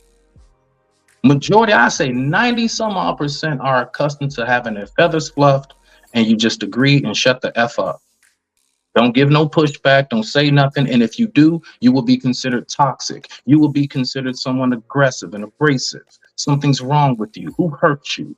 That's when we start getting all of these things. Little D energy. A man wouldn't. You're not a real man. And all we're doing is speaking our perspective on something so you sisters can understand better of how we move and operate. I digress. My mic is muted. Rock out. Hey, I appreciate that, bro. I got a question. I got a question. Hold on, Giz. I got a question. I haven't said nothing yet, y'all. I got a question. Okay, and this is an honest question, right? because I want to get the men's perspective. Now I'm not being Goddess knows I'm never rude to anybody, not men and women, right? But this is what I'm getting from you guys, right? Are you and correct me if I'm wrong? Are you saying that what she's hearing from men are men who are just trying to game her and get in her head, and they're just telling her what she wants to hear? You know what I mean? Is that what y'all trying to say? You know what I mean? Because she's telling us a man's perspective, right? Now, are we trying to say that perspective is only given to her because this man is trying to? These men our man is trying to game her? You know what I mean? Or you know what I mean? Are we like, what are we actually trying to say? Because she is giving us a viable or experience, and she doesn't lie. Goddess doesn't lie about anything. So, like, what are we initially trying to say here? There's only two things it could be. That man could be a genuine person and actually trying to do what he say, or he actually has an agenda and he's playing to the wants of the woman. And it ain't no doubts about it in my mind that it's people out there that's on both sides of the spectrum on that. But I just wanted to point out one thing and piggyback off of what Smitty had said. One of the things that I noticed you had said when you was talking, man, you said that our responses was insignificant. And other people probably would have. Your guys is mine because it's Oh, not the what? minority. My view was the insignificant one because it was the minority, not your Okay, thank you generalism. thank you for correcting me. I appreciate that. Well, I don't view your points as insignificant. I'm actually I came up here specifically to piggyback and listen to everybody's points of view, and I hold everybody in high regard and respect everybody talking points or perspective on this conversation. Thank you. And I do appreciate that. And I'm not trying to fight any of you guys. I respect all of you. I really am just trying to expand on the conversation, because if we are all just in agreement, there's no room for anybody to grow. That's all I'm trying to do. That was the premise that Mr. Best and I had for the show. I know my voice is not common, but it's intentional. I'm not trying to fight you. I'm not trying to tell you you're wrong. I'm just saying that there's other views out there, and that's what I spend my week gathering.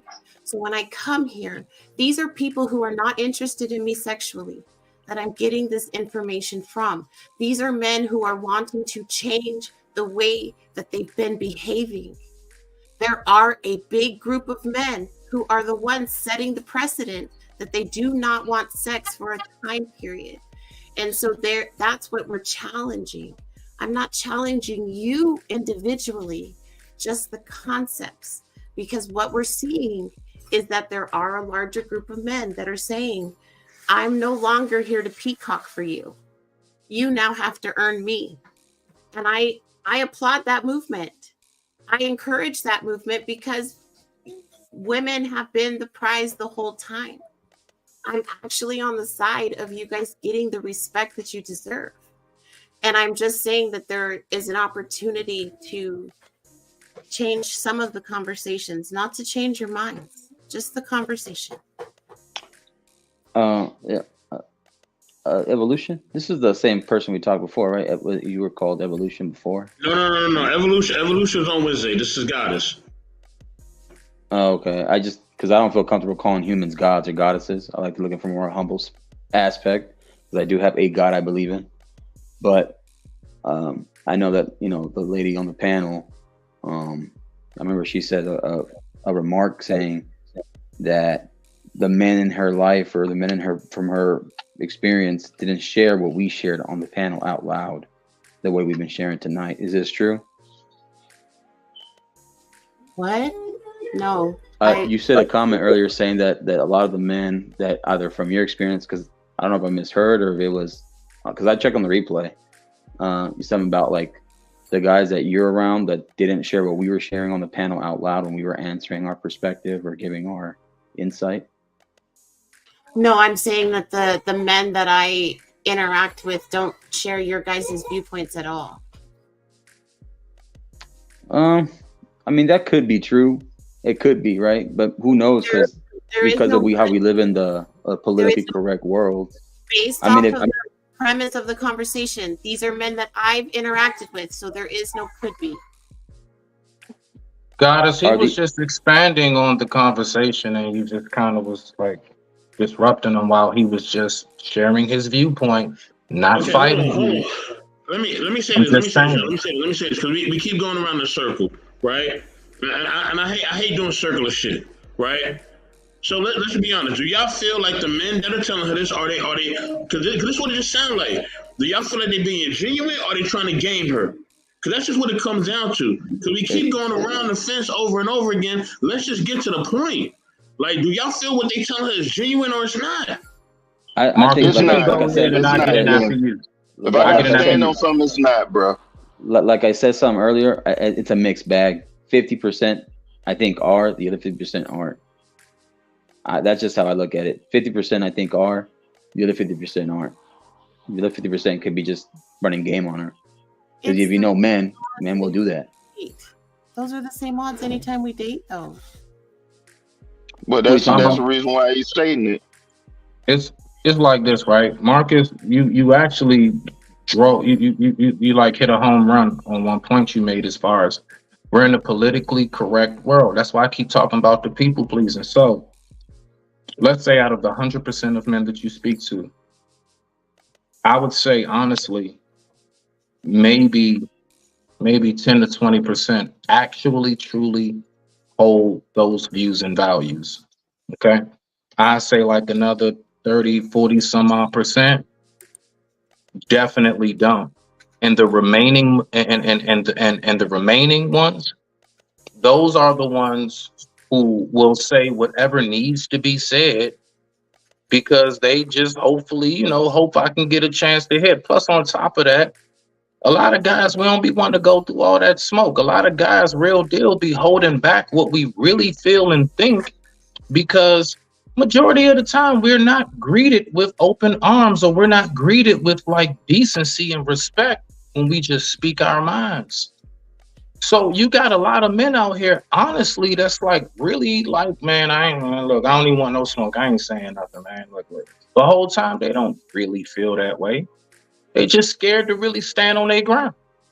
I digress. My mic is muted. Rock out. What's up, Roof? Before Ruthless Truth share the OG, salute to the OG Ruthless Truth. I'm gonna let Stan go say what he need to say, and then Ruthless, I'm going to you. Cause I know Stan gotta do what we do for the family. So go ahead, Stan. Yeah, what's up, guys? Sorry I have to go, but I appreciate the conversations. The only thing I want to say is this: like, when men speak, a lot of times we get shut down, and then we can compare to other guys, and it doesn't help us because it's a form of like, no, I need you to think this way, and that's what is coming across. I have to share my own perspective, and this is what I'm thinking. And as everybody, other guys on this panel, we're sharing our own perspective because we don't know you. We're opening up and being vulnerable, but at the same time, it's feel like I have to be in a box, and that's not fair. It's like I don't have a voice, and it doesn't matter, and that's what it came across. And that's it. But no harm. I'll come back next week. It's all good. I'm down for the support. He's definitely coming back next week. And tomorrow too. Hey, I might come out shirtless and show my tattoo. Mr. Best, they can't help it. Hey man, it's all good. That's why I do the shows, man. So y'all can come up and share your perspective, man. I love it. You know what I mean? Hey, salute man. to my chat moderator, man, Tika. You know what I mean? No one like Tika. Tika, thank you for being here. Thanks for moderating the chat, making sure everybody, be on chill mode. But I'm going to the OG Ruthless Truth. What's good, OG? What you think, man, about the topic, man? Can men and women be friends with intentions without intimacy? So friends with intentions mean like they know they want to be together, they know they want to build a relationship, but they're not trying to, basically have sex or be intimate. Can that happen? Yes or no? Okay. I want to learn this. So can men and women be friends with intentions without intimacy, right? Yeah, without bumping the ground. And they know they're going to be together, but they don't want to have sex right now. They just want to build a relationship. and then eventually they'll get to that, whether They the can do marriage or that. whatever. Yeah, they can do that. They can do that. That's not a problem.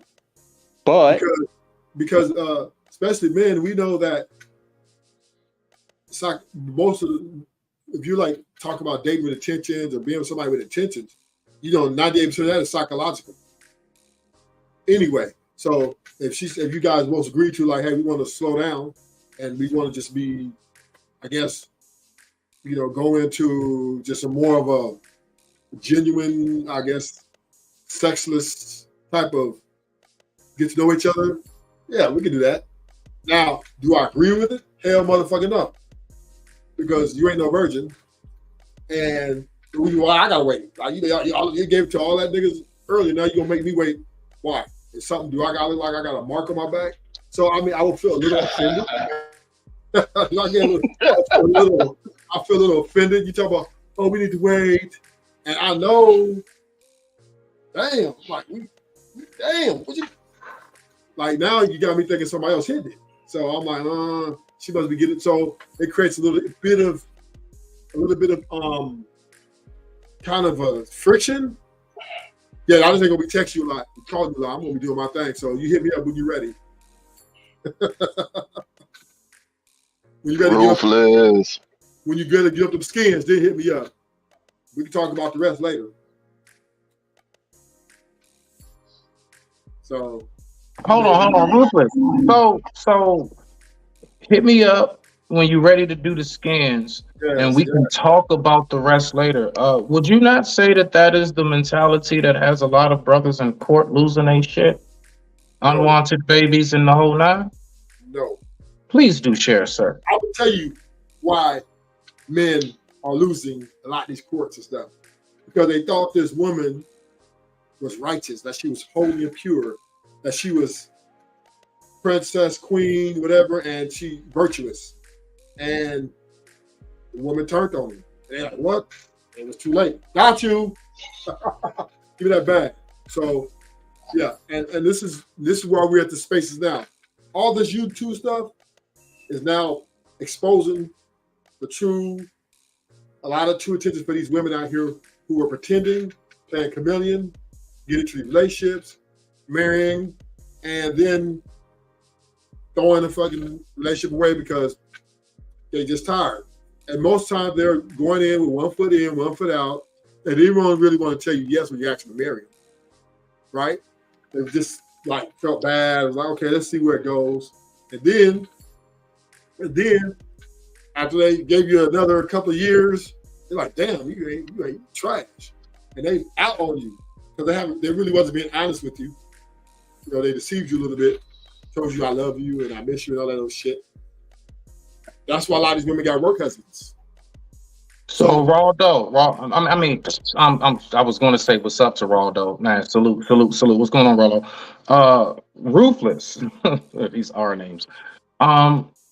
So do you ever hear in these spaces men saying to women, like, do you ever hear us saying, women need to pick better? You ever heard that before? I hear that, and that's some dumb shit. Okay, hold on. Okay, cool. I be saying that all the time, though. All right, so only thing I'm saying is that you just gotta, just recognize where I'm coming from. I love you, brother. If we as men can sit here and always tell the women, yo, y'all need to pick better, I would say it is an absolute direct contradiction to that entire statement to then turn around and for us to be in a mode of, nah, I'm just trying to get the scans first. Whatever you about, if you can cook, if you can clean, heck, if you crazy, I don't know if you bleach clothes and bust out windows. I don't know what's going on with you, but just let me get the scans because the ass is fat. That totally goes against, because if we have that mentality, there's no way we can tell a woman to pick better. No freaking way. Because the fact is that if we call ourselves the leaders, we're the leaders, okay, bet. Then what we should be leading is how that relationship goes about. And if we go about it in such, I would honestly call that a very, very high schoolish type of way, right? That right there totally cancels out any form of leadership, captain of the ship, man of the house, the whole nine.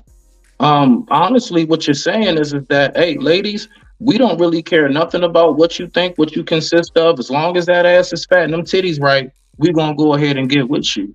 And there's a lot of us, honestly, ruthless. I mean, I know. It, look, it's all good. I ain't even mad at you, pimpin'. You want them, you might be a Vegas trick. I don't know, you know what I'm saying? But do your thing. But I'm just saying, if we giving that message, then we got to be careful what we say to the women. If that's the mentality we have, then I think we need to shut the fuck up and leave the women alone. So to respond to that, I mean, you have a point, but that's not me, right? I'm the king of the fucking castle. When I say goes. If she doesn't want to comply, she can fly. So we ain't worried about, I don't wait on a woman to pick me. I go get what I want. I say, hey, let's roll. Are we rolling? Or are you trolling? Which one is it? So if you want to sit back and play the game, y'all still want to play, emotional intelligence, love language, and women need to choose better. First of all, women aren't capable of choosing good at all. Women, this is not disputable, they are quitters, right? And their love is subjective, their happiness is subjective. They are thrown around like wind. So you can't rely on them to keep the word that they say they're going to keep. So therefore, women are not the prize. Women are not the foundation of the relationship. The foundation of the relationship and the backbone of the relationship is upon the man, because he is the logical thinker. He is the one that hey, women should be under our covering. That makes sense? No, Ruthless, because first of all, you said men are of logic. It's not logical at all to want to have sex with somebody before you know them. Yes, it is. Okay, so that's one. All right, and then you speaking about like the head of the household and you run things, but the thing is that if you from the jump show that there is no real leadership skill, then that woman probably won't want to be under your false leadership. Last but not least, before I landed, you were speaking about like women don't make good choices. So I would like to ask you this. If there's a woman that's around, maybe I hit the same grocery store often, whatever, you see each other, hey, how you doing? And one day if she comes up and says, hey, I would like to get to know you better. I just, however she words it, if a woman approaches you and says she wants to be with you, Ruthless, is she making a bad decision? Did she choose wrong because she chose you? Well, I might not accept it. All right. Okay, she come up to me and say, hey, so I would like to court you, or I'd like to get to know you. And I might not like her. I'm like, no, I'm good. You know what I'm saying? So that's my call. But once again, right? Truthfully, let's be honest. Let's stop playing games, right? We're here to produce. Not everybody, but most of us are here to produce kids so the human race can move forward. This is bigger than us, right? This is bigger than just all this love and hip hop, you know what I mean? And once again, a lot of these homies and these women watch too much Disneyland, and everybody's been under this American illusion that this is all about love, when truthfully, a marriage is about business in the first place. This is why kings back in the day have several wives, right? Concubines, right? Whatever their finances were able to afford them, they ate, right? Had food, women, and whatever else. They had many of them, and nobody was able to question that. But then we get into this new era of life. Now everybody's, bowing down to the woman because she's, her standards and her ways are what we seem to be afraid to say we don't like it. And now we're on the losing end of the stick in totality because women are leaving us at an all-time rate, and particularly black women are saying black men ain't shit. So therefore, we as men have to understand we are who we are regardless of what they say. We are kings. We have potential. We can compete with any race of men in any subject. We're smart. we're athletic. Yeah, we got a little violence in us. Yeah, we got a little bit of this. We got a little bit of everything, right? But work rates don't. So, I'm landing the plane. Can a man and woman be intimate? I mean, friends not be intimate? It's or whatever. That's a bunch of games. That's playing with the psychological aspect of, well, I'm going to hold it because I want to control you. I want to control your dick. I want to make sure that you worship me before I give this to you. And then when I give this to you, you're going to be monogamous. You're not going to have any other women, right? And you're going to listen to me. And if you don't, what you want, another dude will. And this is what they leverage against the men.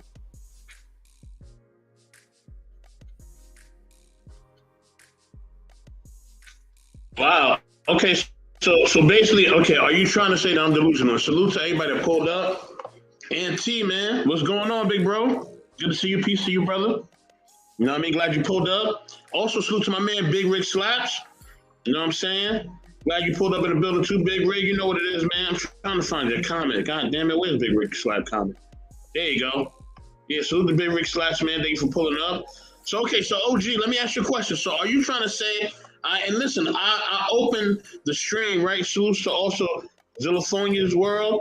You know what I mean? Zilla, what's good, bro? Good to see you. Glad you picked up. You know what I mean? Glad you came through. And he said, that's how you remain single? Okay, Tika, okay. Tika throwing them haymakers already in the chat. I see you, Tika. But yeah, so OG, let me ask you a question. Am I delusional for wanting that always and forever type love? You know what I'm saying? That Luther Vandross, Heat Wave, you know what I'm saying? Commodore Zoom type love, you know what I mean? You walking through the park in the springtime, the kids is playing, we holding hands, you know what I mean? Take time to tell me you really care. Am I delusional for wanting that? Am I delusional? Okay. Nah, but you was delusional for trying to sing just now. Let's go ahead and stick back to the topic. So, rock out.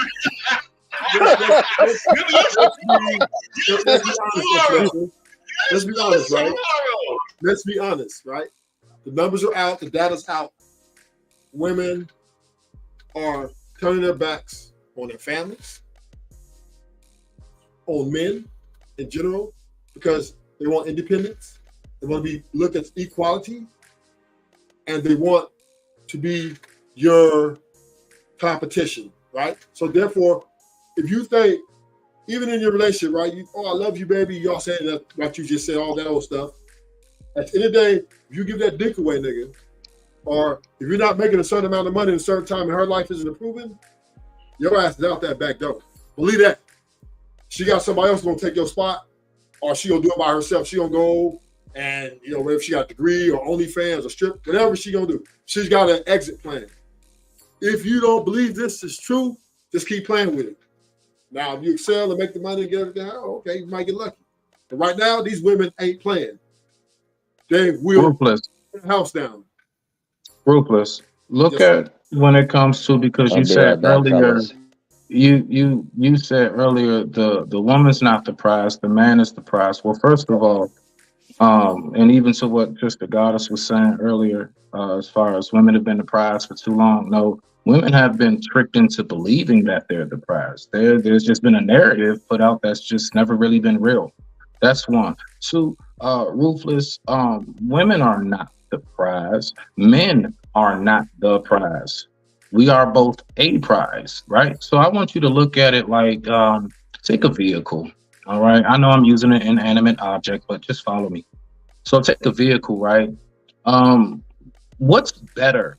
The body make of the car, leather seats and all of that stuff, the features, or the actual engine? Engine. Okay, so this is where I'm going, Ruthless. All right. So we can make this quick. The engine isn't shit without the car. The car isn't shit without the engine. Men, we will be probably looked at as the motor, the engine, to push it and keep it going. Women, they're that beautiful, fresh waxed, nice shiny rims. They're the body. They're all the features that come with the car.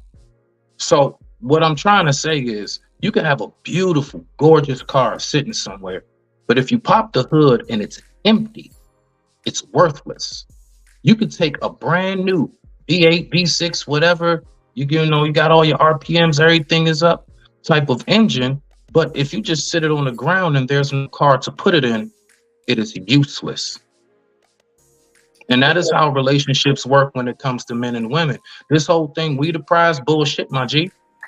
We are a prize, just like they are a prize. Okay, so I digress. My mic is muted. Rock out. Your ideology is very dangerous for men, because that's what you call partnership or 50-50, right?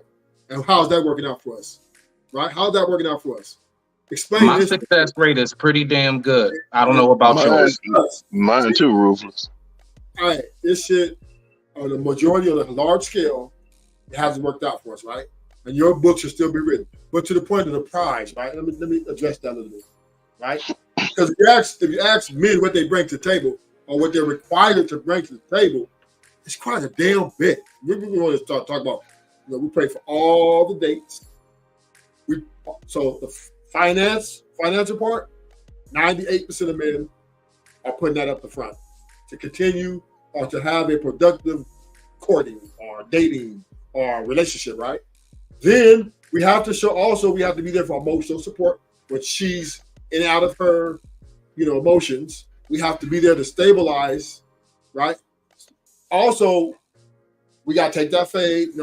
We are like, if she's attacked, we have to go in there and fight, right? So that's why I say we're the prize, because we offer a great deal. What do they bring to the table? Their beauty, which is, that's all right. But once they start talking, then so the only thing they really can say that make a man happy is work that vagina, right? And have a conversation with me and hear about my day, and hear about your day. We can go off into the sunset. But no woman will take care of a man financially, and that she looks like daffy duck, right? And most men take care of their whole house and their women. So this is why we're the prize, because we're required, not just by women, but by society, right?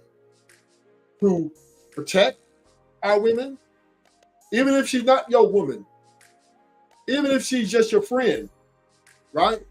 And she's disrespected, we're required to step in and handle that situation financially, right? All the bills. It is embarrassing, and you will be ridiculed amongst men and women if your woman is taking a check, right? We're required to do these things because our capabilities are much greater than theirs, right? We are better at gathering resources from the beginning of time. And women have just been able to just rest in their femininity, right? And let us do what we do. We are the king. That's why they're king for a reason. King is always above a queen. Always. The king is the most valuable piece. All the pieces on the chessboard protects the fucking king, not the queen. The king. Because why? He's the most valuable. Because why? He's the brain. He puts everything together. He is what makes the ship stabilize. He's what puts us through the storm. He's the backbone of stability, not the woman. And we got to clear enough data that these women, whether they're rich, if it's a rich man or poor, because I'm sure that they're very unstable in their ways. And this is why the divorce rate, the women are leading the charge and leaving every man they can for any kind of reason. So if you guys are the price, both of you, that's 50-50. And 50-50 is the death of any relationship in the long term. I got a question for you, Ruthless. Who's this big shit composition? Yeah, you know who it is, brother. I know that voice, boy. That's it. Shoot, Smitty pointed on a good point when he was talking about the car where the man would be looked at as the engine and the woman would be looked at as the body. And you saying that the 50-50 is a bad narrative or whatever. Pretty much saying that the narrative that he brought up is kind of bad. What I'm asking you is as a leader with the king mindset, you providing for everything. How do you feel, is you successful if you was in a relationship for 20, 30, 40, 50 years or whatever, and it goes down, the ship goes down, the relationship dissolves, and you did everything as the leader that you could do. Would you be considered a bad leader because you let the situation dissolve and you didn't work everything out? No, because we do have to understand one was called the X factor of the gray area, government involvement, right? And this is a major problem. This is a major obstacle in relationships and marriages, right? Government's involvement and women leveraging the system, right, to manipulate their way through and navigate through getting rid of you, still stabilizing their lives, going to another man and threatening him with that same system that he used against you. So that system in place, right, which protects women pretty much at all costs, is what gives her the ego she has. Because if we were to remove the system, right, and we were to be back in the woods and how I built the house, all that, who's building the house? Who's gonna put all that big ass stone woods at me? And who's gonna be going out killing animals? Me.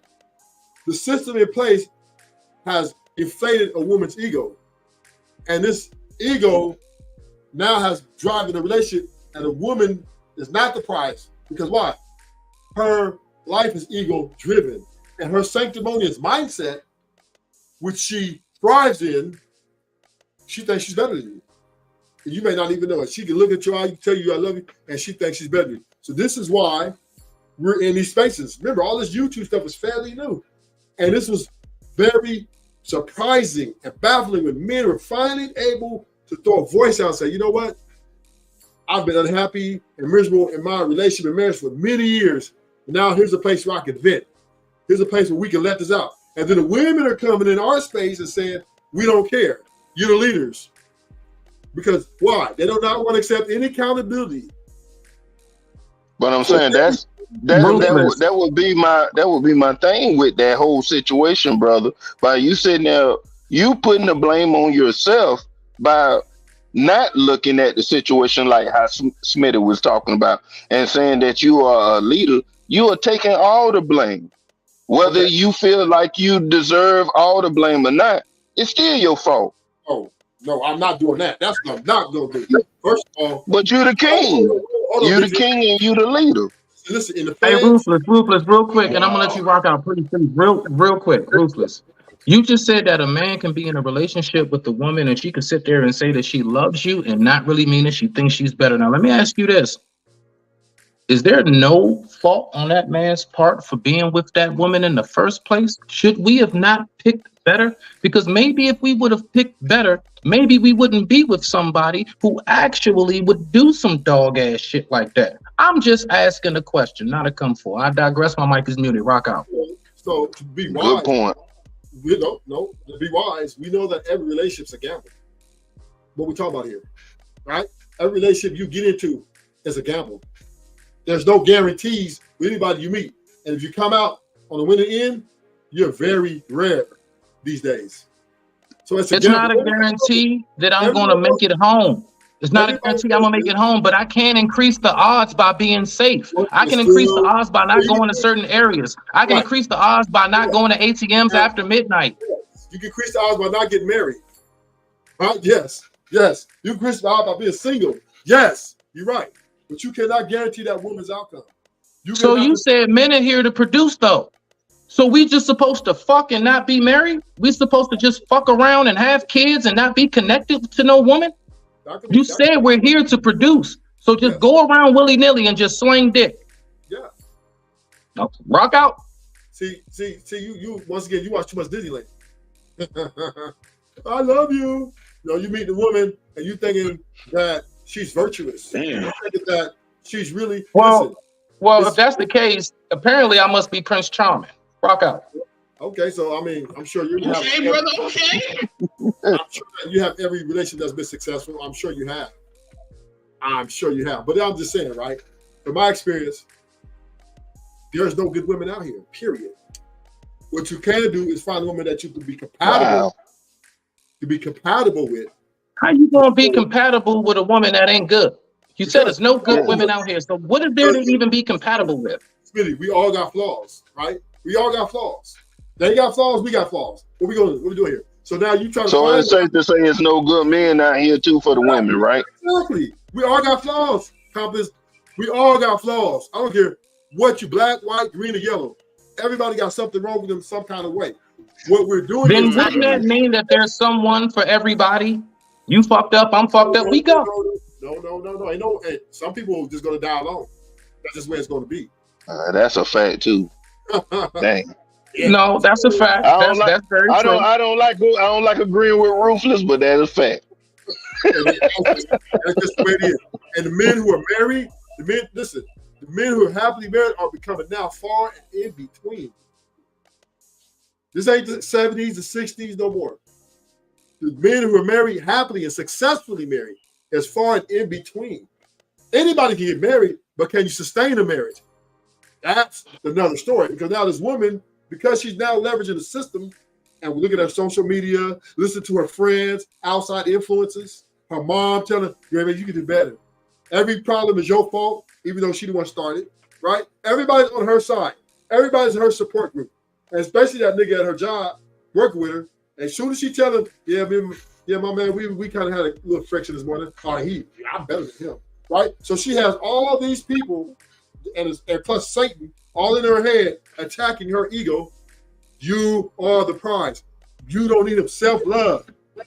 And this is where women are leaving. Ruthless. You said there were happily successful men married?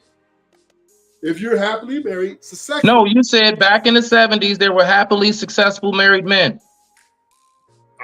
I would assume so. You just said it. Okay, so if that's the case, were these happily successfully married men running around slinging dick, not connected to nothing? Yes, there was. There were a lot of people cheating, side pieces. And it was a happily successful marriage? Smitty. A lot of side pieces out here. A lot of white boys down there buying prostitutes.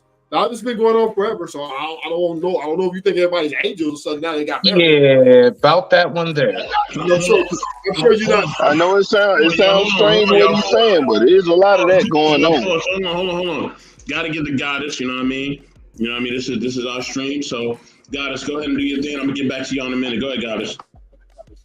I just want to ask, is it possible for you to give me a scenario in which it's not that way?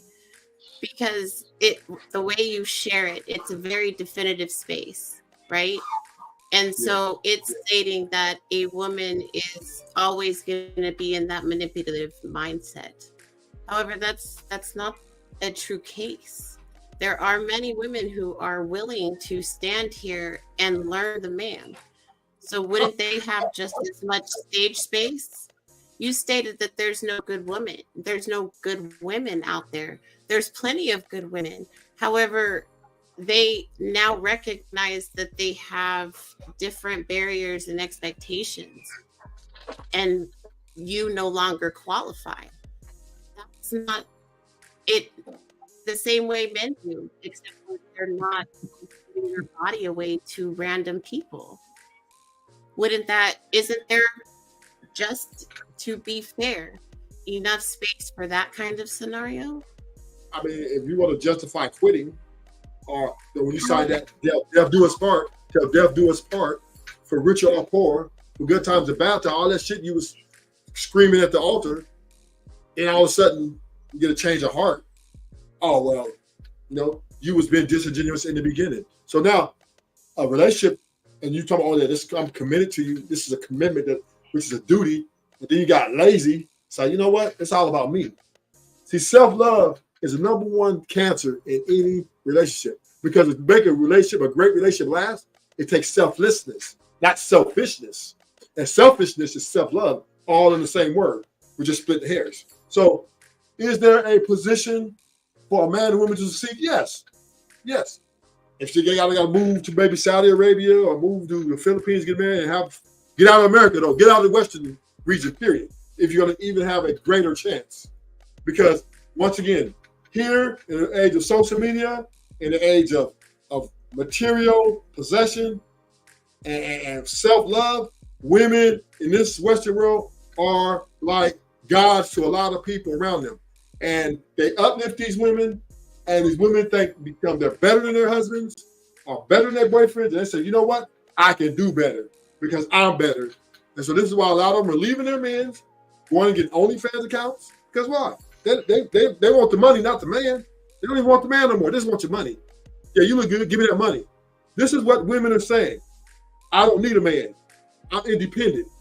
And then, but Rufus, you saying all we need is the ass. I mean, a lot of men do think that way, though. It's easier that way. I mean, I get it, but I'm just saying, I don't think we have too much room to talk if that's how a lot of us think. We should shut the fuck up.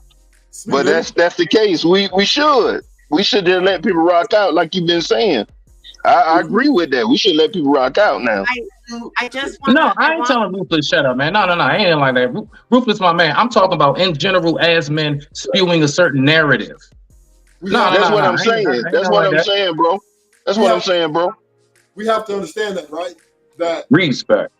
If you find a woman that you are compatible with, you have to be careful not to move in such a way where you overwhelmingly think that this Disneyland shit is actually true, right? So you gotta, if you just want to have sex because she look good, she wants to have sex too. I mean, we all want to go around the word, make love, or can I get something? No, we all like to have sex, period, right? Sex who we're attracted to. You see someone, we're attracted to them, want to get to know them, and have sex. That's the ultimate goal. I don't know why we want to get all this perennial, oh, don't say it like that. What do you mean? I'm not a hoe. No, we are as humans, every fucking human on this earth wants to have. So we don't sit here and act like sex is not a need, right? So that, two, everybody has a desire to be praised or worshipped of some sort, which is especially women. And men have given you that through chivalry, right? And through chivalry, all chivalry did was conflate a woman's ego to say, I'm the prize. So now these women are saying, hey, we 6 feet, 6 feet, 6 figures, and 6 inches. If you don't got all them three, you out. Because they know what they demand. Because us men, this is where I'm putting some blame on the men, right? Because we acquiesce, we are on them so much. We stare, we stalk them, we in their DMs, we flood their DMs. So they have, I don't blame them, right? In the way where, shit, I'm gonna take advantage of this. Why? They give it to me, I ain't taking it from them. So we as men need to be more emotionally intelligent, aware of how we moving out here with these women, because you see that the women are clearly taking advantage of this. And you're just still going for it. I'll buy you flowers, baby. Oh, I'm gonna buy you candy. And all they do is taking that shit and said, okay, let me get that Gucci bag too. You got that? And then here we are again. Why she want to use me like this? Because, nigga, women are not romantic, and if they only care about themselves and the ultimate goal. Okay, so I just want to ask. So just based off of your perception, is it just give me a little bit of audience before you answer though. You're saying that it's almost impossible for a man and a woman to work on developing a connection in which they may have not have spoken at all that day, and yet the man shows up just when that person needs them. There's no probability for that because the woman's just there for manipulation, right? So because in that sense, there's a true connection between the man and the woman. And I'm not denying that. What I'm saying is outside influences, her mom, her family, her friends, the work husband, the guy at the liquor store, they all talk to her. Women run their mouths too much. They tell their business too much to people. Oh, my relationship. Oh, this, that. And then people sit there and then they just tell her she could do better. You could be better. Then she got her social media account that she looks at. All these guys with DMs, with Mercedes and nice Versace and all this other. Then on top of that, right? She look in the mirror every 5 seconds, looking at her breasts, her eye, like, damn, I'm a bad bitch. So now she's getting all this buildup, all this encouragement to be independent because she's like, man, I'm in this. Look at, and I'm gonna give you a classic example: Tom Brady and Giselle. He's a millionaire, fame, everything. He's definitely the epitome of what a man can be in success-wise. And because he did not listen to her or acquiesce to her civic demand, she crushed him and said, you know what, this family's over with. I'm destroying this family. For what? He wasn't cheating, right? He wasn't abusing her, right? So it wasn't nothing that was really catastrophic for her to end a multi-year marriage. No, she just felt like she's the prize and she wanted to command him to do something. He didn't listen. I'm out. He wouldn't have had that problem. Hold on. Let me get to my man Vic the Heart. Vic, man, thanks for pulling up, bro. Share perspective, brother. Let's get it. Look, based on what Rufus said about Tom Brady or whatever, look, he wouldn't have had that problem if he hadn't got married. Locking yourself down in a marriage gives them leverage. That's what a woman wants in any situation, whether you the marriage type or the side Negro or whatever. They always want leverage in the situation. The thing is, look, if you ain't planning on going through the wild with that woman, look, live like they live. They ain't got no love for you. It's all about, look, it's all about what they can get. Look, a woman is built upon stability and survival. If she is not able to survive with you, she is going to choose the other alpha. She's going to move away from you.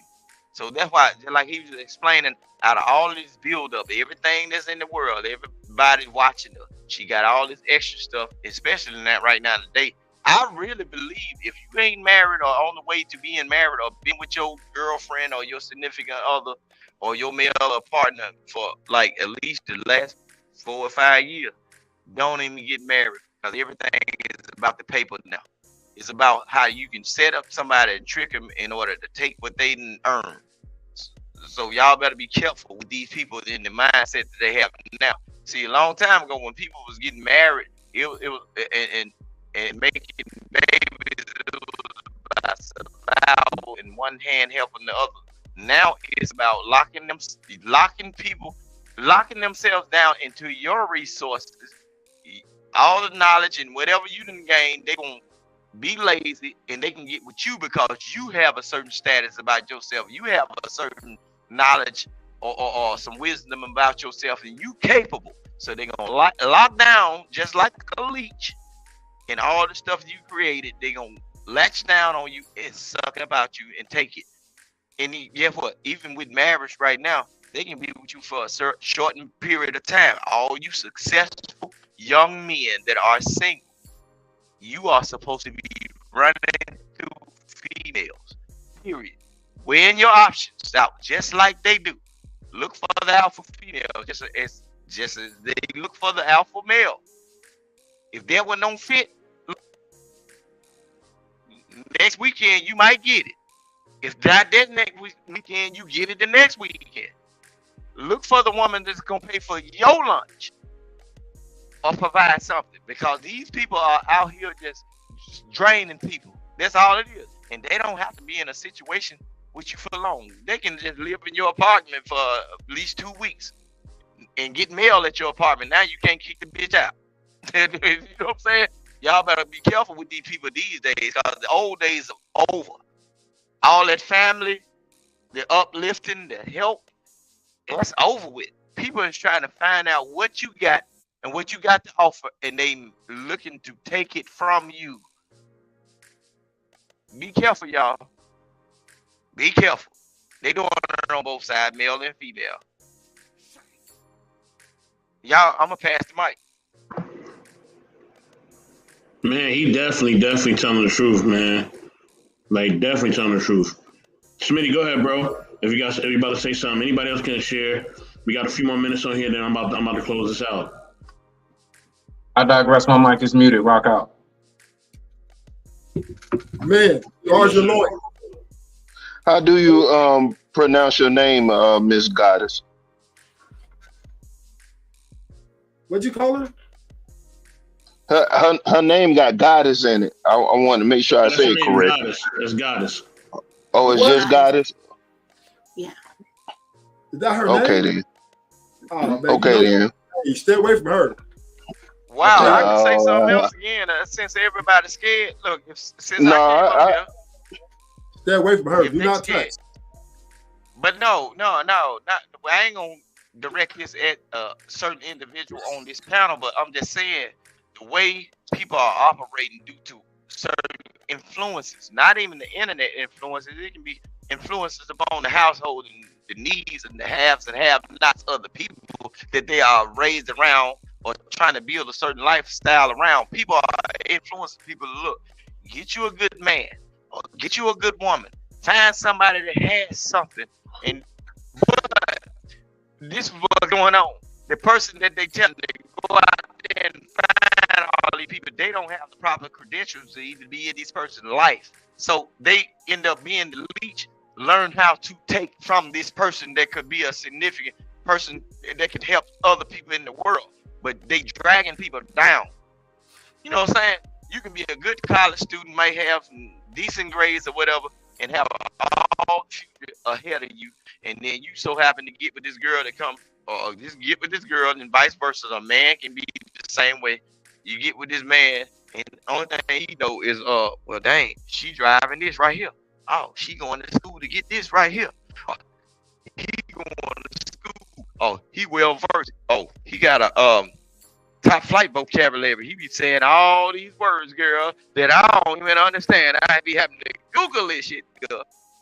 And yeah, what? When she bring around them old aunties that didn't make it, they already jealous of her. Get him, girl, get it. Now you end up with one young Negro that's servicing all the females in one family. Shit, he might well pull that weed out and screw all of them. These days, shit, they finna use him. Why not use them? That's what's going on, man. That's what really going on, man. I'm tapping into this show. It sounds like I'm rambling, but no, man. Y'all, if y'all ain't been in a relationship or no off and on relationship for a period of years, don't deal with these new people because they set up a different way. They set up to maim and destroy and take. Think you finna get married to a female. Look, think you finna get married to a female and think you finna back up out of there like a little shorty crawfish. And she ain't trying to take half and she ain't done nothing for it. Land the plane. Huh? Land the plane. Oh man, I'm the driver of this plane. Yeah, I'm the yeah, driver of this plane. he getting ready to end it. So I was Okay, I but kind go of ahead. wanted to Go ahead. piggyback off of. All right, Vic, you pretty much were hitting on a point I was gonna make. I was gonna ask a question to Goddess about if a person didn't meet the requirements that she had, would that cancel them out, or would she look at the potential of what that person could be? Man, remember they ain't going to no potential. They want it now. I want it now. I wanted her to answer it though. Respectfully, I'd like to answer the question. I actually don't have any expectations. Everybody is given the same opportunity. I can't tell you who I'm going to be attracted to, because I don't know. So it can just be something sudden. I'm open to everything because I recognize I don't have true control over that. So.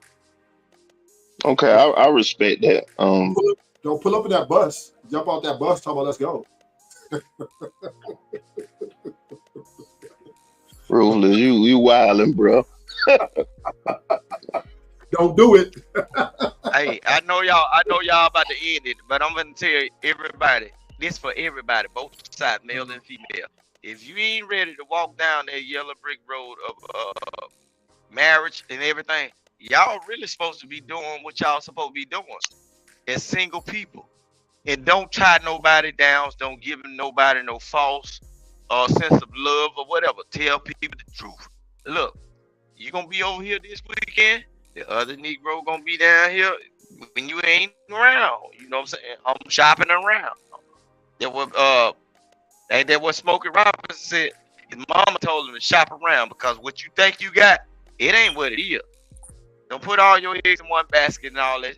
If you ain't been with your significant other for the past 5 years based on social media and everybody got a phone in their pocket or access to all this other stuff, and people from far out, way out wide can fly out and meet that person, look, don't even worry about it. Because the person that's for you is going to show you that they for you. So when it comes down to female, if they ask you to buy them all this stuff and everything, if you ain't got it in your pocket, tell them, look, this is the ride that I'm not going to take tonight. I'm going to chill out with the boys and we going to throw a barbecue and we going to eat good. And when it comes down to you females that's trying to get money out of these men, and when they tell you that, don't get mad, oh, he broke. This whatever. Everybody is really supposed to be operating like they single. If you want So to do it, polygamy to monogamy, huh? No. I'm showing you. Do what you see fit in that moment. If you single, do what you need to do in that moment. If you single and everything, but don't have no ties to it. But it's consequence behind it, right? It's consequence behind it. I believe that every single person stop trying to use people for the monetary gain and just deal with the person because all you some horny, highly sexual beings slut each other out until some bite you in your ass, literally. You know what I'm saying? Shit. Don't be trying to beat nobody out of money because when money and emotions get involved, that's when it comes to a certain type of violence. Y'all might not want to get into that. Don't deal with nobody money. If you ain't really in love with them, that's one thing you don't do because that's their lifeline. Now you playing with somebody's life when you go to spend in the day. So if you want sex, operate like on the sexual note. I like you. Let's play high, go get it for a minute. Go on about your business. You know what I'm saying? I ain't got to buy you nothing. You ain't got to buy me nothing. Do your thing and get on down. But when you go, but when you go to tapping into somebody's Thank you, brother taking Vic. food out of somebody, Let me go to my brother. Let me go to my brother Roldo Vic. Thank you for sharing. You know what I mean? Before I close out, I'm gonna let Roldo have the last words, and then we out of here. All right. Yeah, I know I was late, guys. I was doing my boxing training and stuff, just getting back to warrior status. But do we believe in the concept of love anymore, guys? I'm like, God, I'm hearing that we're saying that women are incapable of being the prize and men are the prize. We both see each other as a prize and cherish the things that we have in one another. Now, when it comes to women wanting people for monetary gain, yes, there are some of those, but then there are those that stick with you through the thick and thin. Now, I have met a woman who complimented me in a way, in the fashion of a sense of knowing that I was going through hardships. But she based me upon my character, my integrity, and, my spirituality. Those things meant a lot to her. So sometimes it's just, are we looking in the wrong places and occupying the wrong spaces? You see what I'm saying? To get to where we wanted to go. And in a sense, also as well, we got to really be on the tip of, sometimes we attract things because we got unresolved issues within ourselves. So it's like a magnet, basically, to those who are out there, if you get me. But you know what I'm saying? That's the only thing I just want to say, man. Don't lose hope, you know what I'm saying?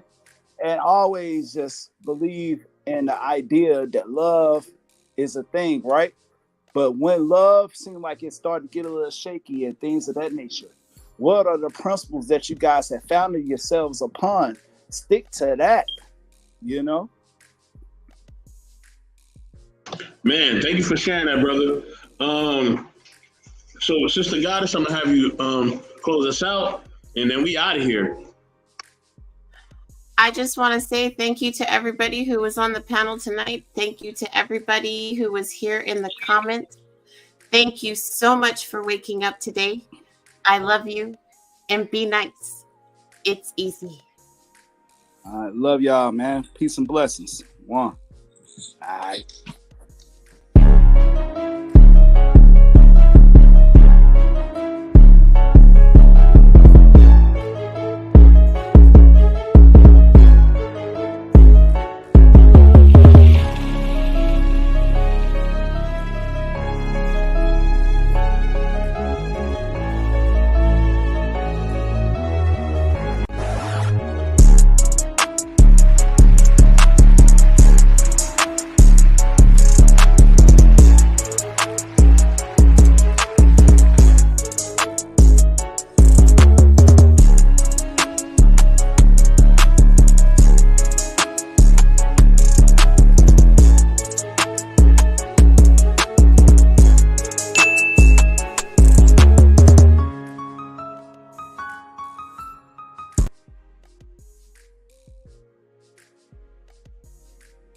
Hello.